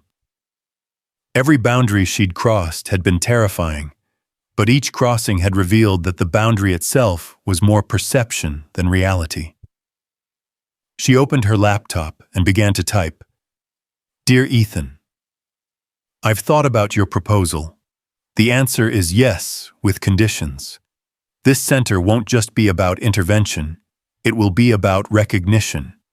Recognizing that expertise comes in many forms, that families like mine have been developing solutions out of necessity that deserve to be heard. Jamie will be our first consultant on accessible design. Margaret Bennett will lead our research division, and Clara Reeves, if she's willing, will help us develop training programs for caregivers who need to unlearn before they can learn. You asked me to be co-director, but I need to be clear I'm not interested in maintaining the boundaries that have kept people like me out of spaces like this. I'm interested in demolishing them.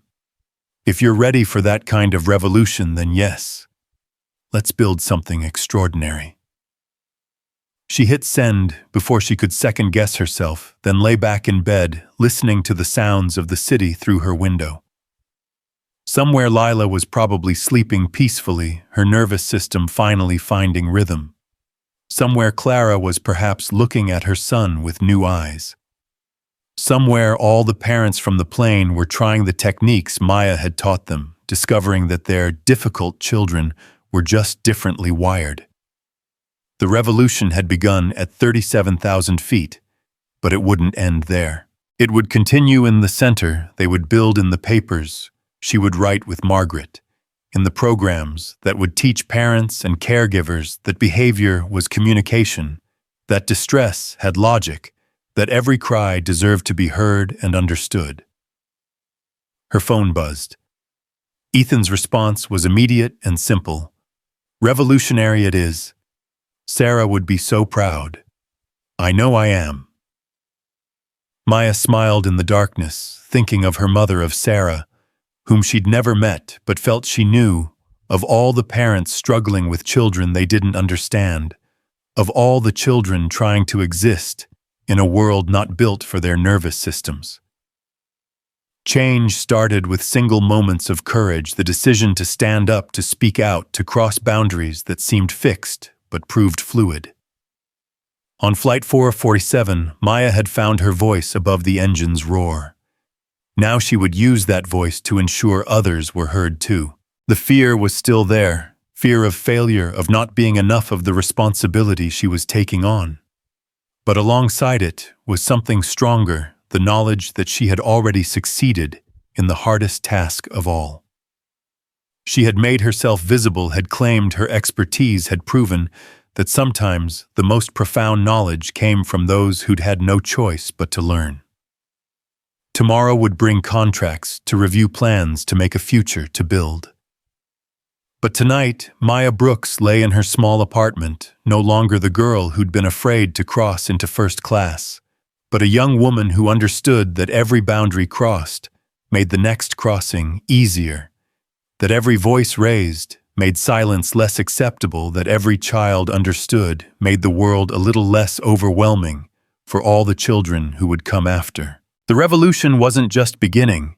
It was airborne, spreading from one crying baby on a plane to centers and programs and possibilities that would change how the world understood difference.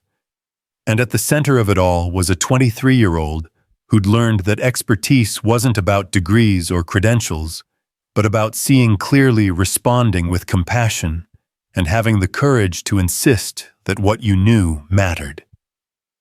The construction site was a symphony of controlled chaos when Maya arrived the next morning. Hard hat awkwardly perched on her head, steel-toed boots borrowed from Ethan's assistant because she hadn't known she'd need them. 6 weeks had passed since her email accepting the co-director position, 6 weeks of planning and permits and meetings that felt surreal even as she participated in them. "The sensory garden will go here," Ethan was saying, gesturing to a cleared area that would soon bloom with Sarah's vision. "The architect says we can incorporate the water features you suggested, the ones with adjustable flow rates for different sensory needs." Maya nodded, but her attention was caught by a commotion near the site entrance. A news van had pulled up, reporters spilling out with cameras and microphones. Her stomach clenched with familiar anxiety. "Mr. Carter, is it true that the inspiration for this center came from an incident on a transatlantic flight?" Ethan's jaw tightened, but before he could respond, Clara Reeves stepped forward. Maya hadn't expected her to be there. She was supposed to be in London working with her son. "Yes, it's true," Clara said clearly, her uniform replaced by a professional suit, but her bearing still commanding attention. "And I think it's time the full story was told." She pulled out her phone, and Maya recognized with a jolt what was about to happen. The video. Clara had mentioned recording on the plane, but Maya had assumed it had been deleted, forgotten. "6 weeks ago, I witnessed something extraordinary." Clara continued, her voice carrying the authority of someone used to making announcements in crisis. A young woman crossed the boundaries of class and convention to help a desperate father and his suffering child. What happened next changed not just their lives, but mine. The video played on her phone screen, which she held up for the cameras to capture. Maya watched herself on the tiny screen, exhausted, determined, moving with the unconscious grace of someone who knew exactly what needed to be done. She heard her own voice explaining the tiger hold, saw Ethan's desperate face transform with hope, witnessed Lila's rigid body slowly soften. "This young woman," Clara continued, "was treated with suspicion and dismissal simply because she was traveling in economy class. I was one of those who dismissed her." Her voice cracked slightly. "I was wrong, catastrophically wrong." The reporters had gone silent, captivated by the rawness of Clara's confession. But Miss Brooks didn't just help one baby that day. She helped every parent on that plane, including me. My own son has sensory processing challenges I'd been blind to, interpreting his struggles as defiance. Watching Maya work, hearing her explain it, was like suddenly understanding a language I should have learned years ago. A reporter pushed forward. "Miss Brooks, how do you respond to critics who say you're too young and inexperienced to co-direct a major therapeutic center?" Maya felt the familiar urge to shrink, to defer, to disappear. But then she caught sight of Jamie, who'd insisted on coming, despite it being a school day. He stood near the construction trailer, his proud smile giving her strength. "I'd say," Maya began, her voice steadier than she expected, "that experience isn't always measured in years or degrees. I've been managing complex sensory and neurological challenges since I was 15. I've developed interventions out of necessity that are now being studied by major medical institutions. If that's not experience, I don't know what is." "But you don't have medical training," another reporter pressed. "Neither did the mothers who first noticed patterns in their children's behavior that led to autism being properly identified." Margaret Bennett's voice cut in. She emerged from behind the construction trailer, every inch the respected medical professional, despite her retirement. Neither did the parents who developed many of the behavioral interventions we now consider standard practice.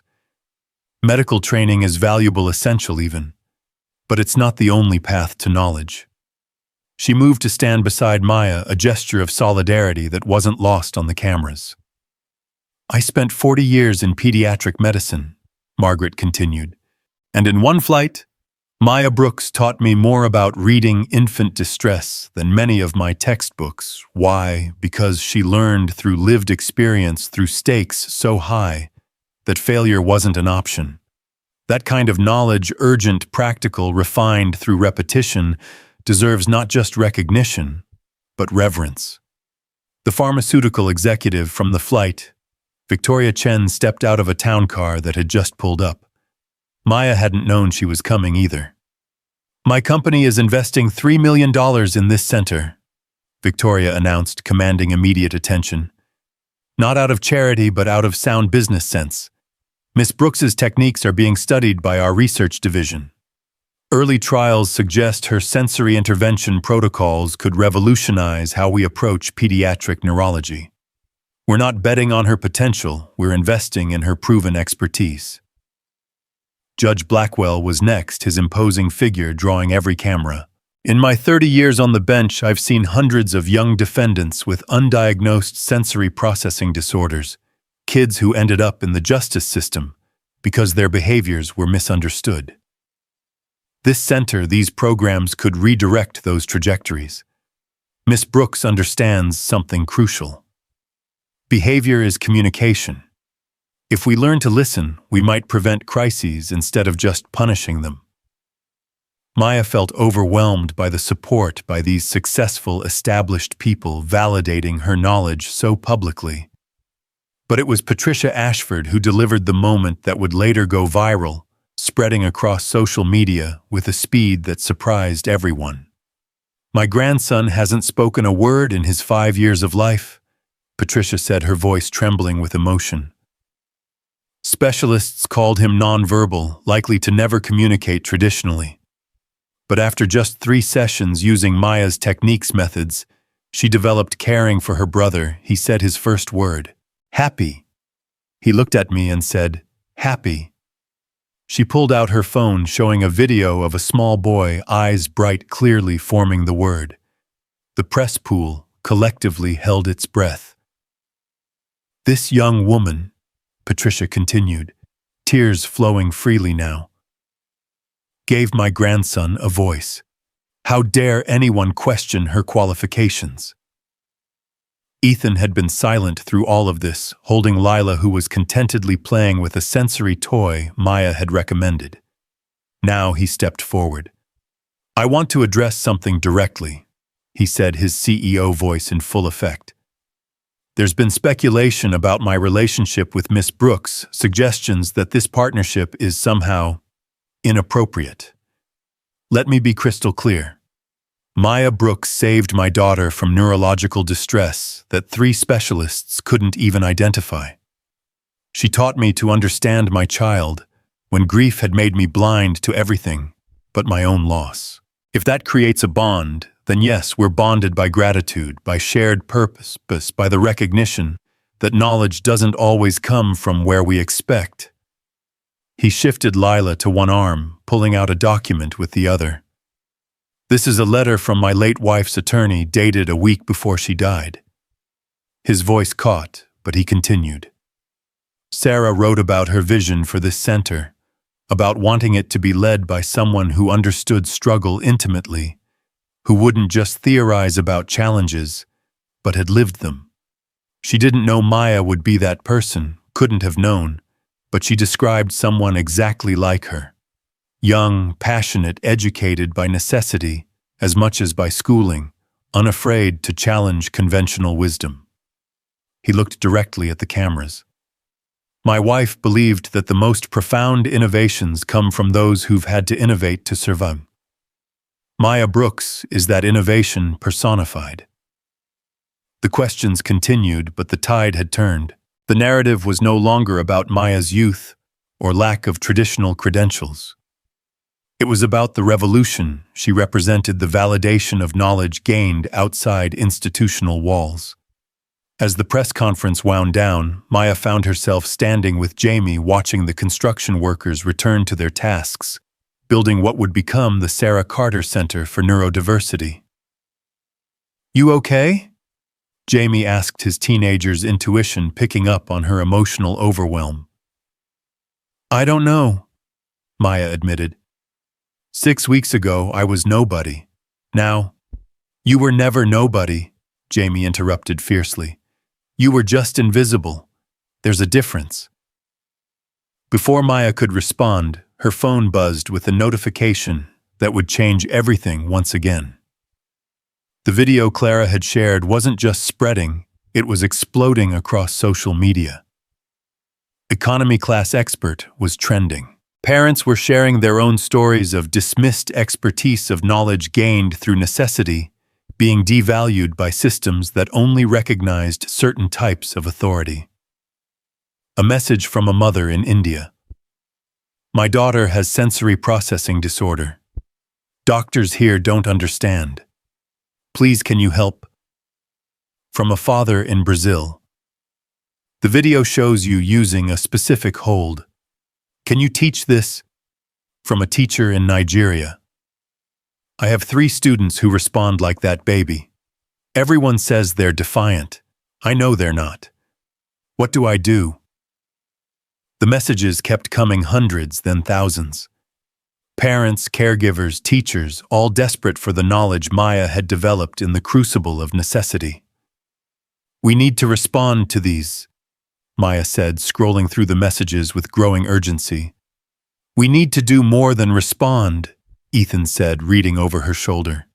We need to scale your knowledge. Online tutorials, training programs, certification courses. But I'm just one person. I can't. You're not alone anymore, Clara interjected. She'd been quiet since the press left, but now her eyes were bright with purpose. I've been grounded pending investigation of the flight incident, apparently allowing you into first class violated multiple protocols. But that means I'm available. Let me help. Let me be part of the solution instead of the problem. And I can help with the medical aspects, Margaret added. Ensuring the techniques are safe, documenting the neurological basis for why they work. I can code a platform, Jamie offered quietly. For the online tutorials, make it accessible for people with different processing needs. My company can fund it, Victoria Chen said, still lingering despite the press conference being over. This isn't just about one center anymore. It's about democratizing knowledge that's been gatekept for too long. Maya looked around at these people, some who'd been strangers 6 weeks ago, others she'd known forever, all ready to support a revolution that had started with a baby's cry. The platform needs to be free, she said firmly. Parents struggling with special needs kids shouldn't have to pay for basic knowledge that could help them. Agreed, Ethan said immediately. The center will fund it.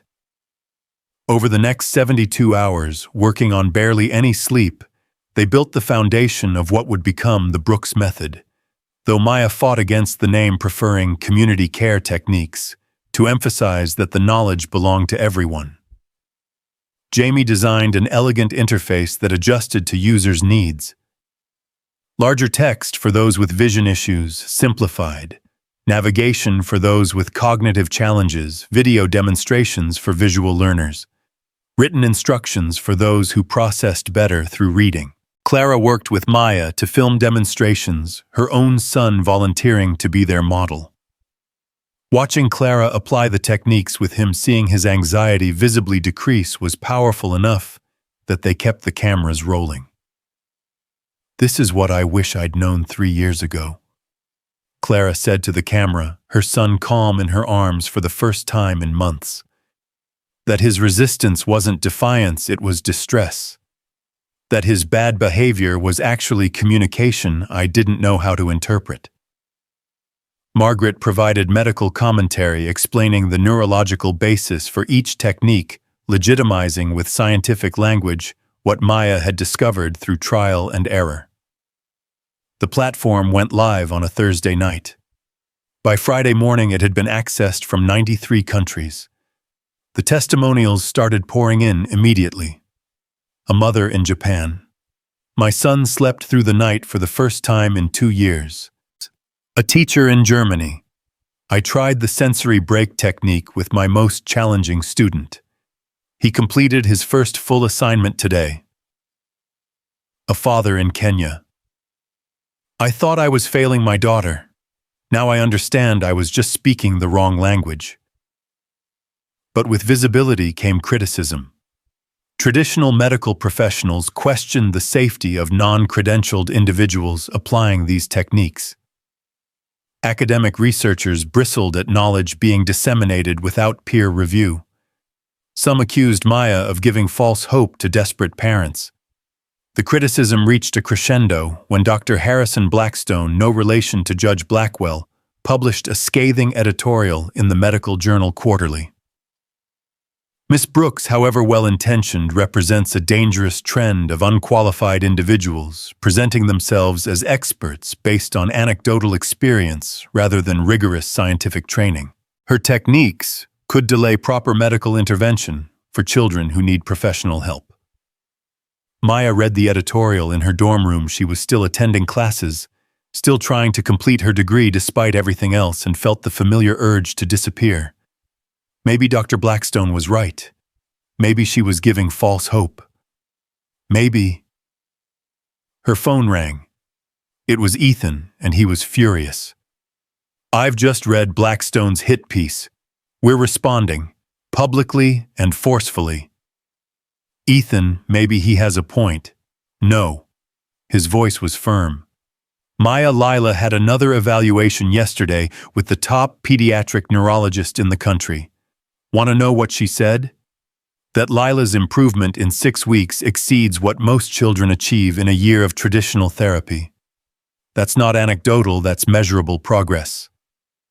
One child isn't a study, which is why we're funding one.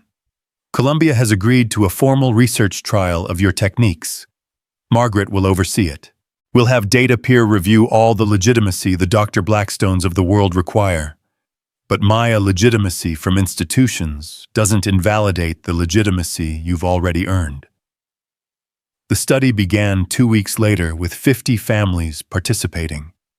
Maya trained the clinicians herself, insisting they understand not just the how, but the why of each intervention. She made them spend time with Jamie, with Clara's son, with Lila, learning to read the subtle signals that textbooks couldn't teach. "You're not treating a disorder," she told them in one training session. "You're learning a language. Every child speaks their own dialect. Your job is to become fluent."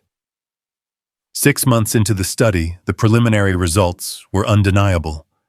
92% of participating children showed significant improvement in emotional regulation. 87% had fewer meltdowns. 79% improved in social interaction. The numbers were so dramatic that the review board initially suspected error. "There's no error," Margaret told them firmly. "What we're seeing is the power of attunement of interventions designed by those who understand these challenges from the inside." Dr. Blackstone was invited to observe the program. He arrived skeptical, armed with questions, designed to expose what he assumed was sloppy methodology. But watching Maya work with a severely autistic child, seeing her read signals invisible to him, witnessing the child's transformation, from distressed to calm, something shifted in his expression. "Show me," he said simply. Maya spent 3 hours with him, teaching him to see what she saw, to understand behavior as communication rather than symptom. When the child, who hadn't made eye contact in 2 years, according to his parents, looked directly at Dr. Blackstone and smiled, the older doctor's eyes filled with tears. "I've been practicing medicine for 30 years, he said quietly. "I've been so focused on pathology that I forgot to see the person. You're not replacing medical intervention, Miss Brooks. You're humanizing it." His public retraction and endorsement made nearly as many headlines as his original criticism. But for Maya, vindication came in smaller, more personal moments, like when Clara's son, using communication techniques Maya had taught them, told his mother he loved her for the first time. Like when Jamie was accepted into MIT's computer science program, his application essay about designing accessible technology catching the admissions committee's attention.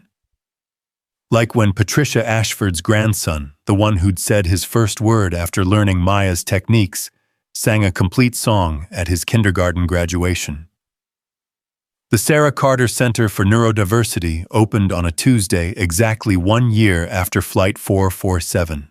The opening ceremony was deliberately small. Maya had insisted on limiting press, wanting the focus on the families who would benefit rather than the story of how it came to be. But stories have a way of telling themselves. As the first families arrived for assessment and support, many recognized Maya from the viral video. They approached her not with the awe she'd feared, but with gratitude she hadn't expected. "You made me feel less alone," one mother said, gripping Maya's hands.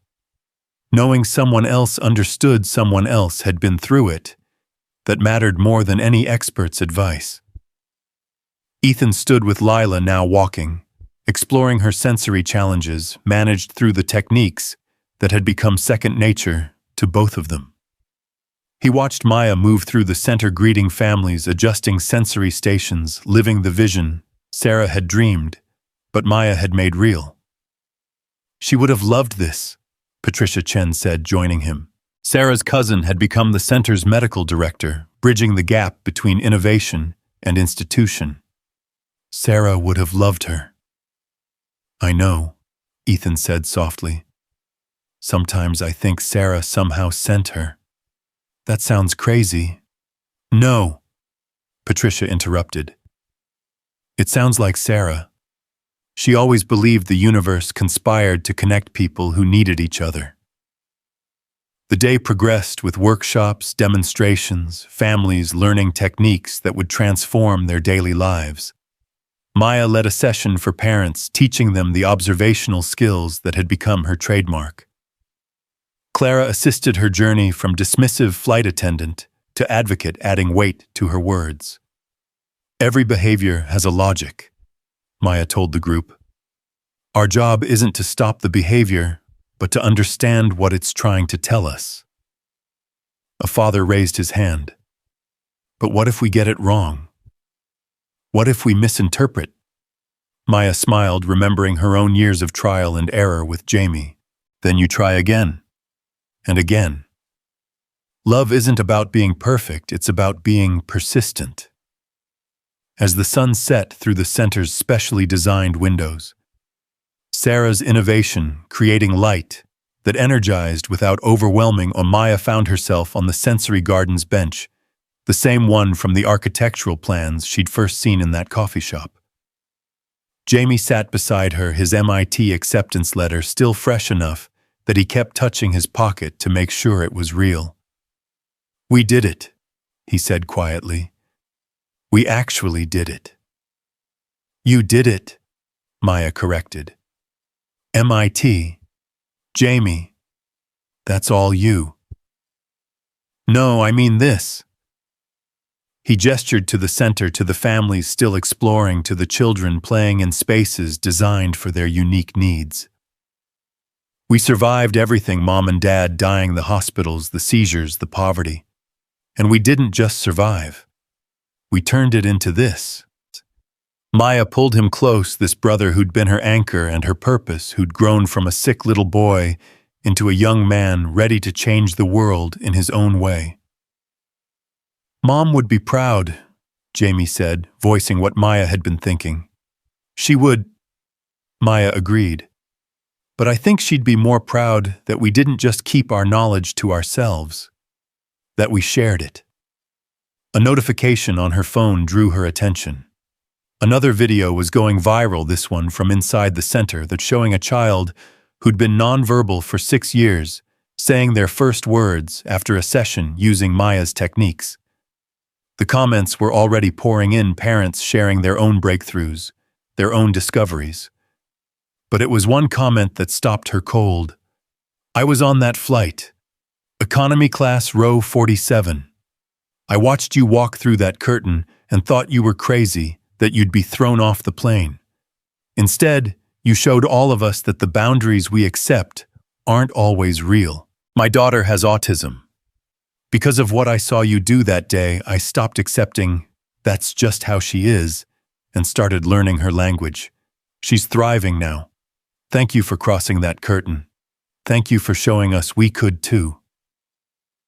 Maya was about to respond when Ethan appeared with Lila, who immediately reached for Maya with the confidence of a child who knew she'd be understood.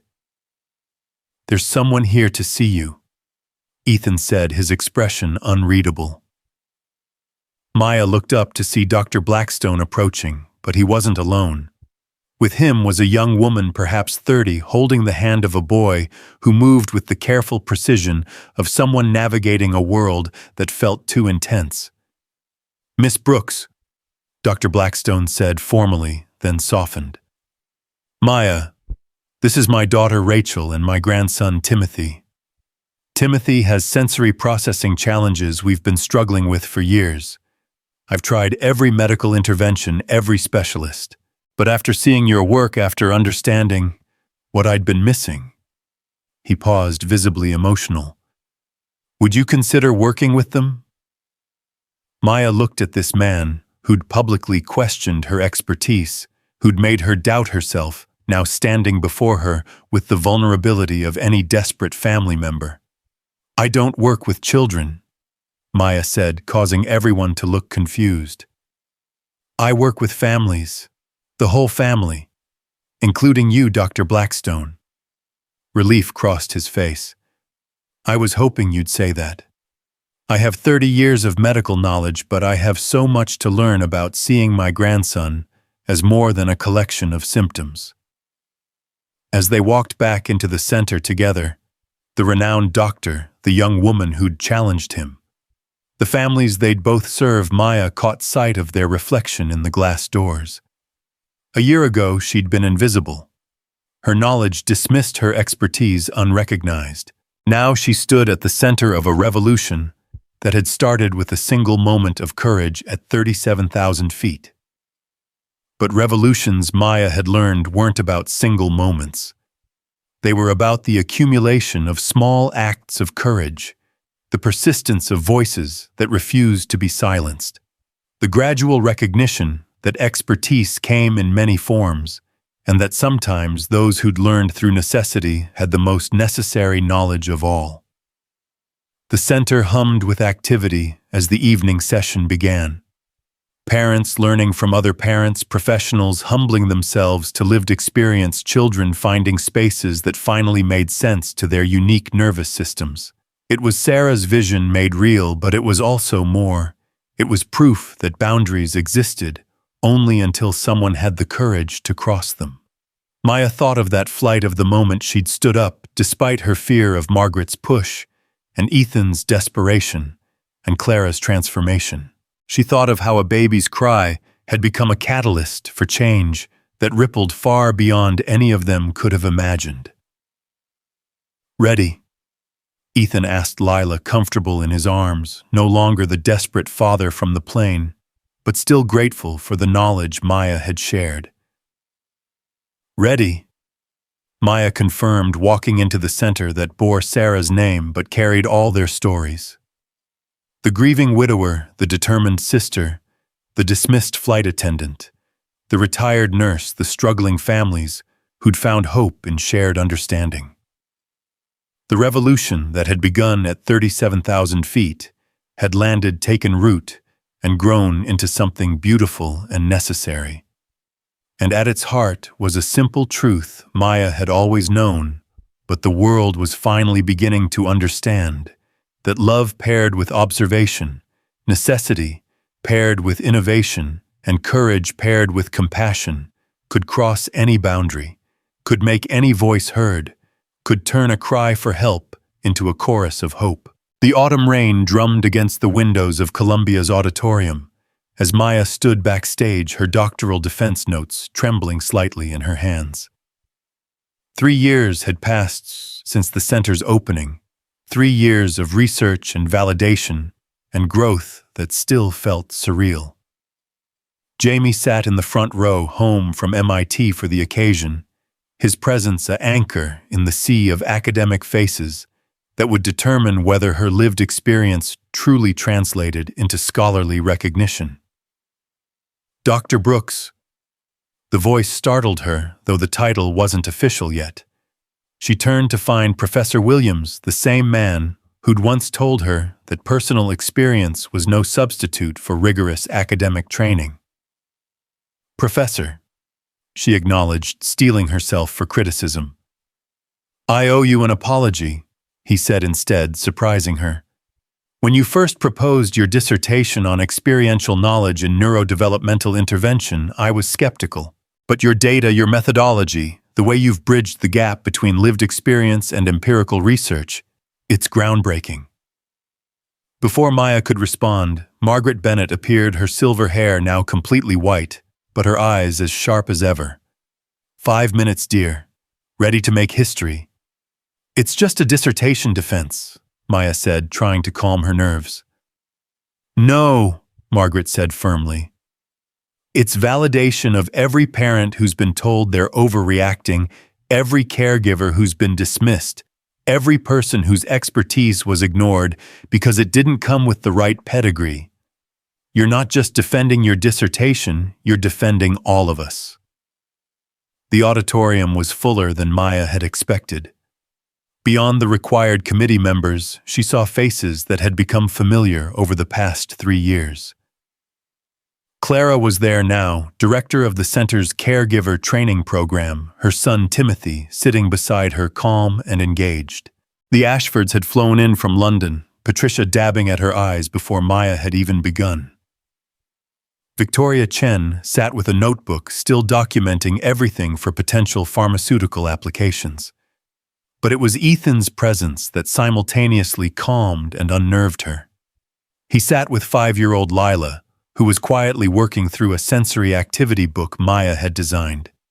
Their relationship had evolved from desperate father and helpful stranger to something deeper, more complex, a partnership built on shared purpose that had gradually become something neither quite dared to name.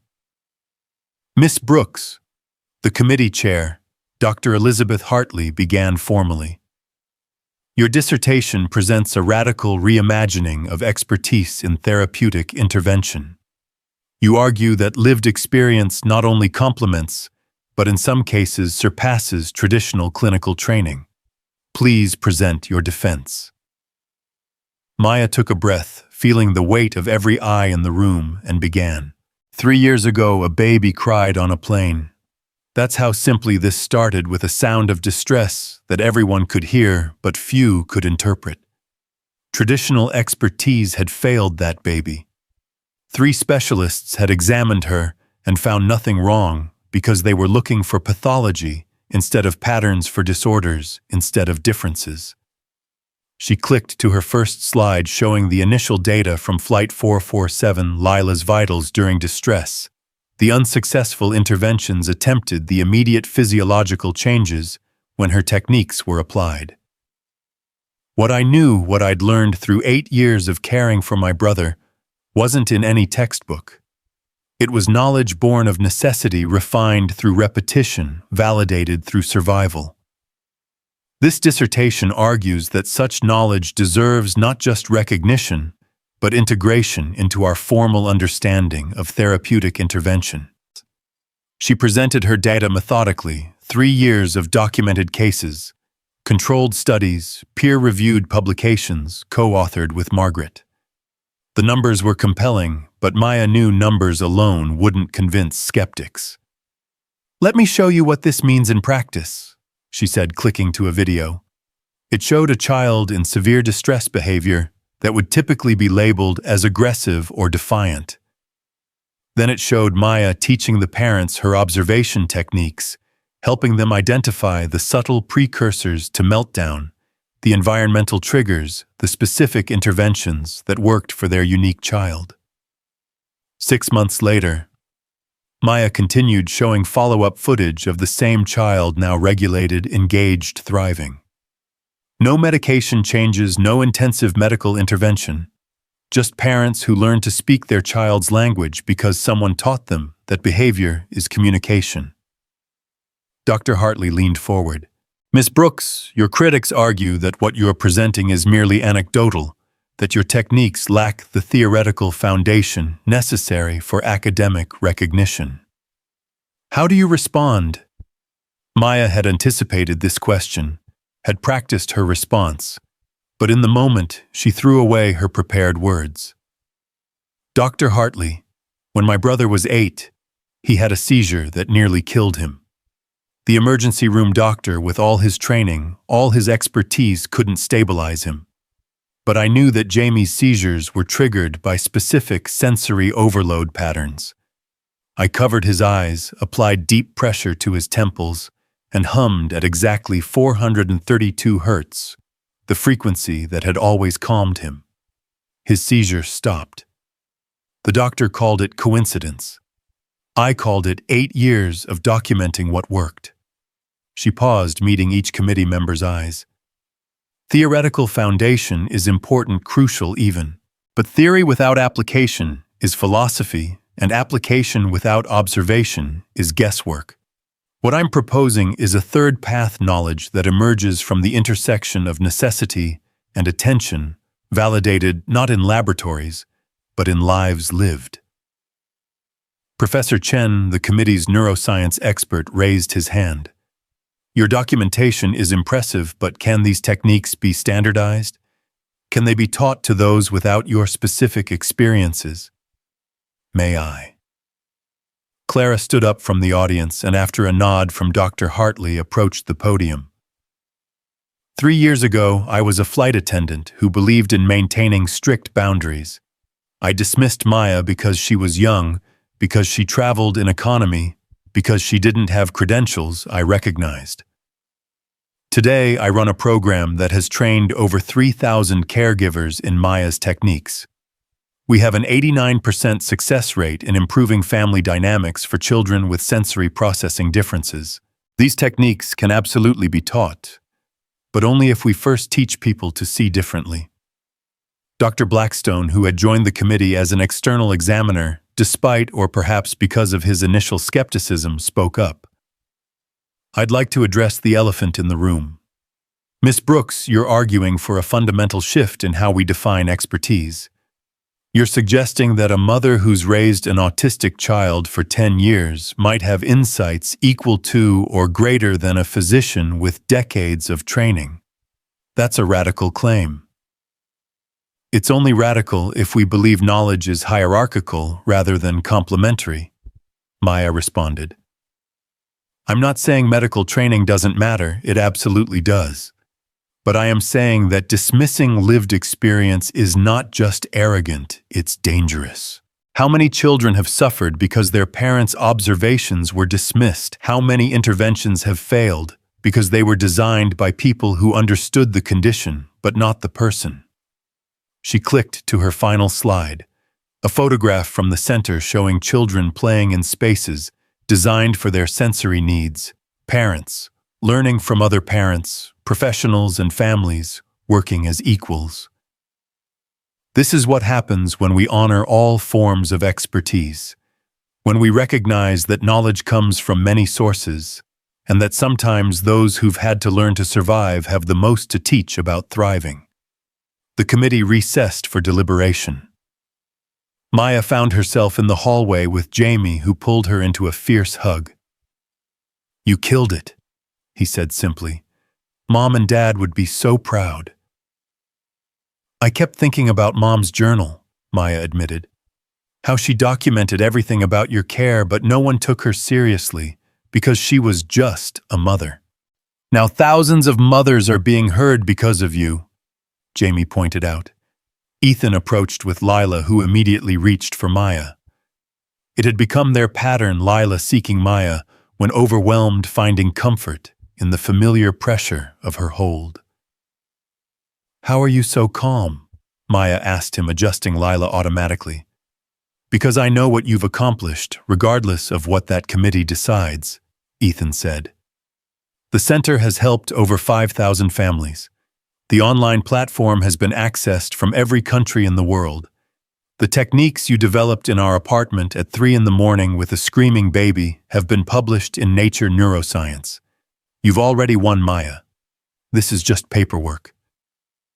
But it was more than paperwork to Maya. It was validation of every night she'd stayed up with Jamie, every intervention she'd developed through trial and error, every time she'd been dismissed by medical professionals who couldn't see past her age or economic status. The committee door opened. Dr. Hartley emerged with an expression Maya couldn't read. Miss Brooks, the committee has reached a decision. We'd like you and your guests to return to the auditorium. The walk back felt endless. Maya was acutely aware of every sound: Lila's contented babbling, Clara's supportive hand on her shoulder, Jamie's steady presence beside her. Dr. Hartley stood at the podium, the other committee members flanking her.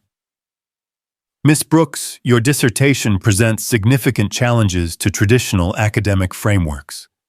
You're asking us to validate a form of knowledge that doesn't fit neatly into our established categories. Maya's heart sank. However, Dr. Hartley continued, a small smile breaking through her formal demeanor.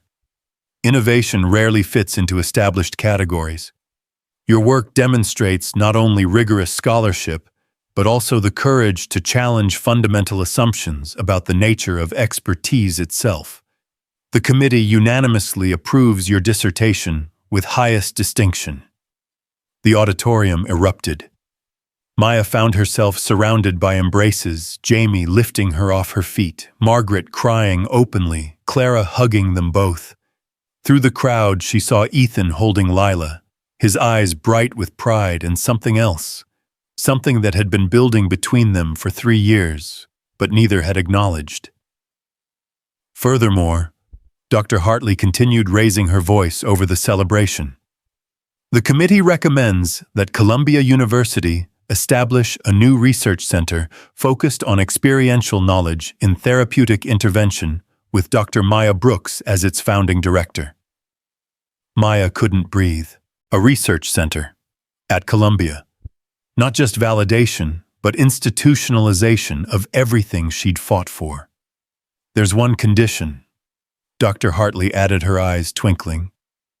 You must promise to continue challenging us to keep pushing the boundaries of what we consider legitimate knowledge. The Academy needs voices like yours, voices that remind us that wisdom doesn't always come from where we expect. Later that evening, the celebration had moved to the Sarah Carter Center. Families who'd been helped by Maya's techniques had gathered spontaneously, turning what was meant to be a small reception into something larger, more meaningful. Maya stood in the sensory garden, needing a moment of quiet to process everything. The silver pen Margaret had given her on the plane was in her hand. She'd carried it to the defense for luck, a reminder of where this journey had begun. You know, Ethan's voice came from behind her.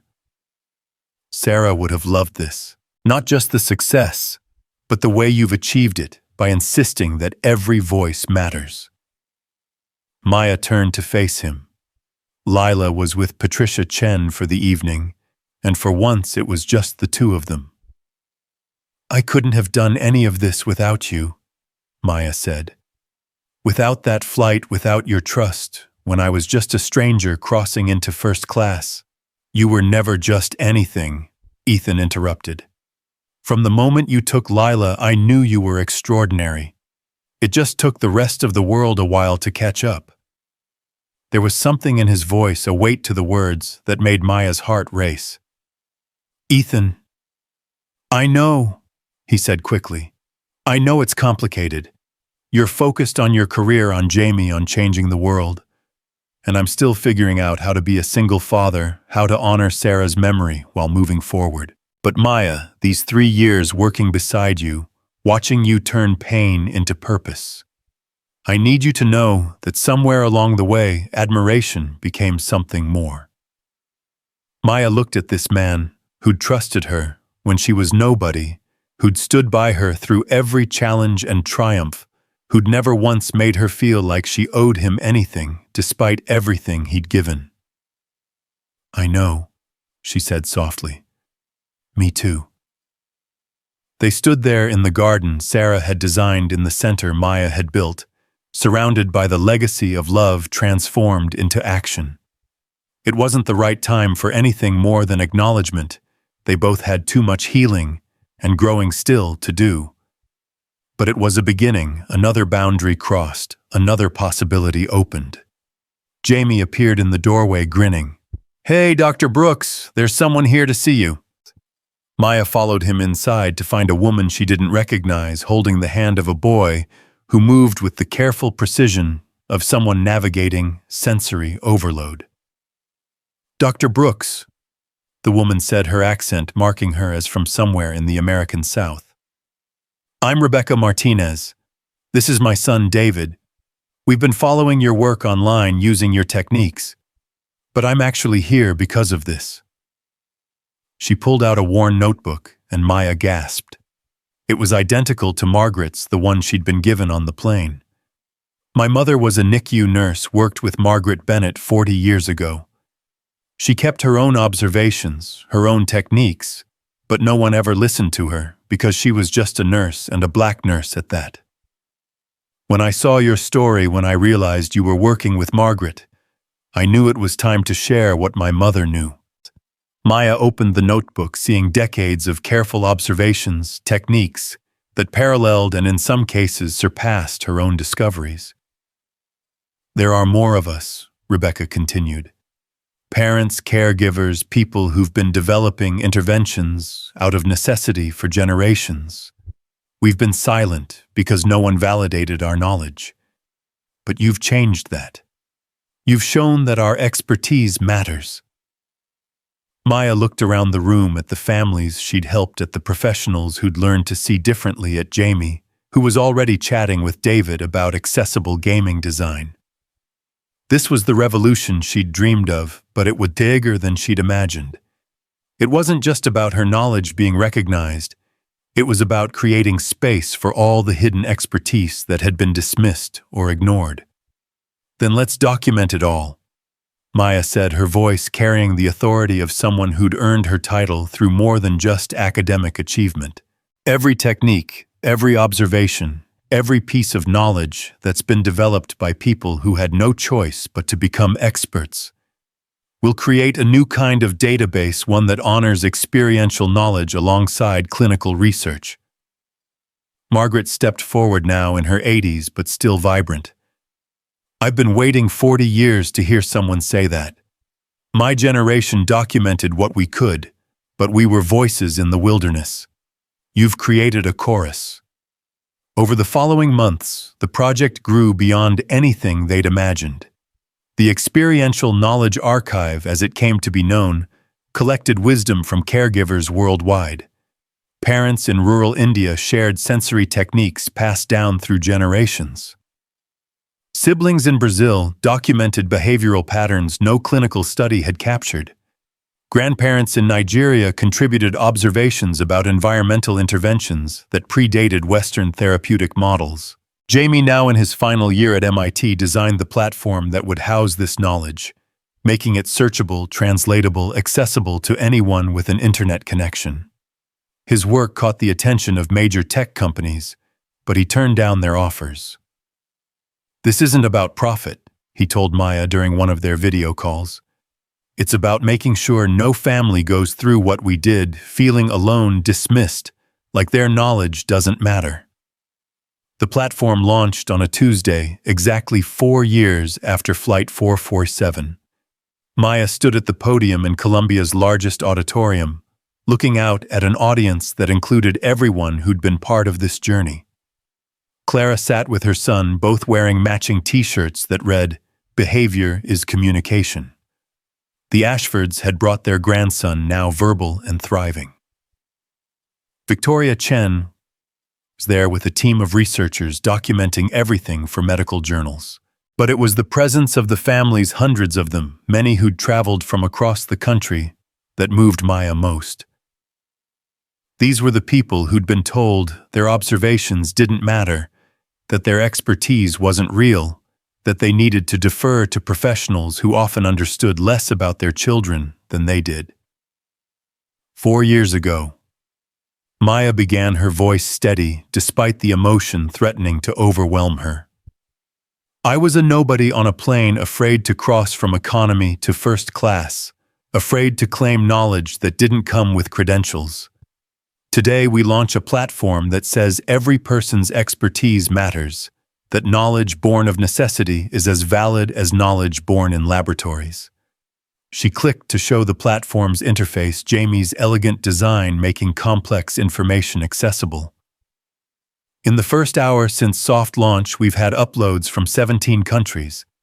A grandmother in Tokyo sharing techniques her family has used for 3 generations. a teenager in Detroit documenting how she helps her autistic brother navigate school. A father in Cairo showing environmental modifications that help his daughter with ADHD focus. The audience was silent, absorbing the magnitude of what was being unveiled. This isn't just about autism or sensory processing disorders, Maya continued. This is about recognizing that expertise exists everywhere, in every community, in every family that's had to innovate to survive. We're not replacing medical knowledge, we're completing it. Dr. Blackstone stood up from his seat in the front row. Over the past 3 years, he'd become one of the project's strongest advocates, his transformation from skeptic to supporter lending credibility to their work. "I'd like to share something," he said, his voice carrying the weight of professional authority. "Last month I was stumped by a case, a child with symptoms that didn't match any diagnostic criteria. Traditional interventions weren't working. Then I searched the Experiential Knowledge Archive and found a technique documented by a mother in the Philippines whose child had identical symptoms. Her intervention, developed through years of observation, worked immediately." He paused, his emotion visible. "I've spent my career believing that medical training was the pinnacle of expertise. Dr. Brooks has taught me that it's just one peak in a mountain range of knowledge. Today we stop pretending that only certain peaks matter." The launch was a success beyond their wildest dreams. Within a week, the platform had over 1 million users. Medical schools began incorporating experiential knowledge into their curricula. Insurance companies started covering interventions developed by parents and caregivers. The revolution that had started with a baby's cry had become a movement. But for Maya, the most meaningful moment came later that evening, in the quiet of the center after everyone had gone home. She sat in the sensory garden with Ethan and Lila, who was now 5, and thriving, her sensory differences not eliminated, but understood, accommodated, celebrated. "You did it," Ethan said simply. "You changed the world." "We did it," Maya corrected. "All of us. Every parent who refused to accept that's just how it is. Every caregiver who developed solutions out of love and desperation. Every professional willing to admit they didn't have all the answers." Lila, who'd been quietly playing with a sensory toy, looked up at Maya with those intense blue eyes that saw the world differently, but beautifully. "Aunt Maya," she said, the title she'd chosen herself, reflecting the relationship that had grown beyond professional boundaries. "Why do some people hear different?" It was the kind of profound question Lila often asked, her unique neural wiring leading to insights that surprised adults. "Because," Maya said, pulling the little girl into her lap, "the world is so big and complex that we need lots of different kinds of ears to hear all its songs. Your ears hear songs that mine might miss. That's not wrong. It's wonderful." Lila considered this, then nodded decisively. "I like my different ears." "So do I," Maya said, hugging her tighter. As they sat there, 3 people brought together by chance but bound by choice, Maya thought about the journey from that desperate flight to this moment of quiet triumph. She thought about her parents, who'd believed she could make a difference even when she was just a scared teenager. She thought about Sarah, whose vision had created the physical space for their work. She thought about Margaret, whose push had started everything. But mostly, she thought about Voice, how finding hers had helped others find theirs, how one moment of courage had created ripples that became waves, that became a sea change in how the world understood expertise and knowledge and wisdom. "What's next?" Ethan asked, his hand finding hers in the darkness. Maya thought about the research center at Columbia, the book she was writing with Margaret. The documentary, Victoria Chen, was funding the expansion of the center to 10 cities, Jamie's platform, that would soon include AI-assisted pattern recognition to help families identify interventions faster. Everything, she said simply. We've proven that experiential knowledge matters. Now we make sure it's never dismissed again. A year later, Maya stood before the United Nations General Assembly, invited to speak about inclusive expertise in global health initiatives.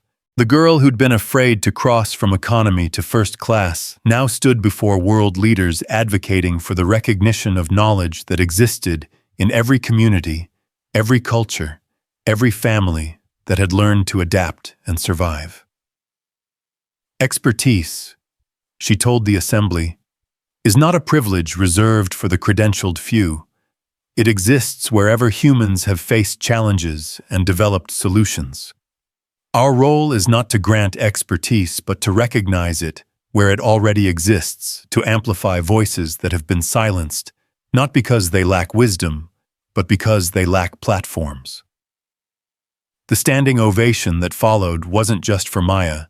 It was for every parent who'd been dismissed by doctors, every caregiver whose observations had been ignored, every person whose lived experience had been deemed less valuable than academic knowledge. Later, in a quiet moment backstage, Maya video called Jamie, who was watching from his apartment in Boston, where he was developing assistive technologies that would make his gaming platform available to children with every type of ability difference. "Remember when we thought getting through the week was a victory?" he said, grinning at his sister, who'd just addressed the United Nations. "Every week is still a victory," Maya replied. "We just have more people celebrating with us now." And that perhaps was the greatest triumph of all.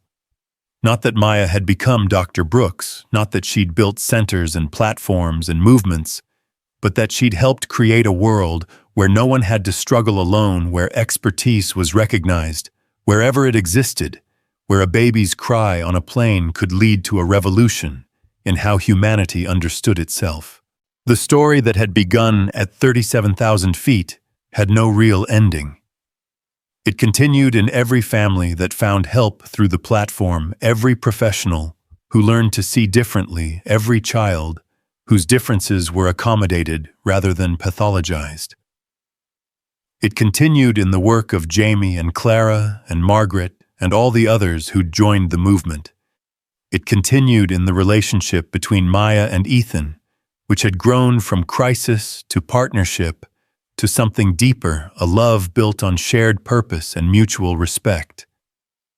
But if there was a moment that captured the essence of everything they'd built, it was this Maya returning to the Sarah Carter Center after her UN speech, finding a new family in the intake room, a young mother barely out of her teens, holding a crying baby, looking desperate and alone.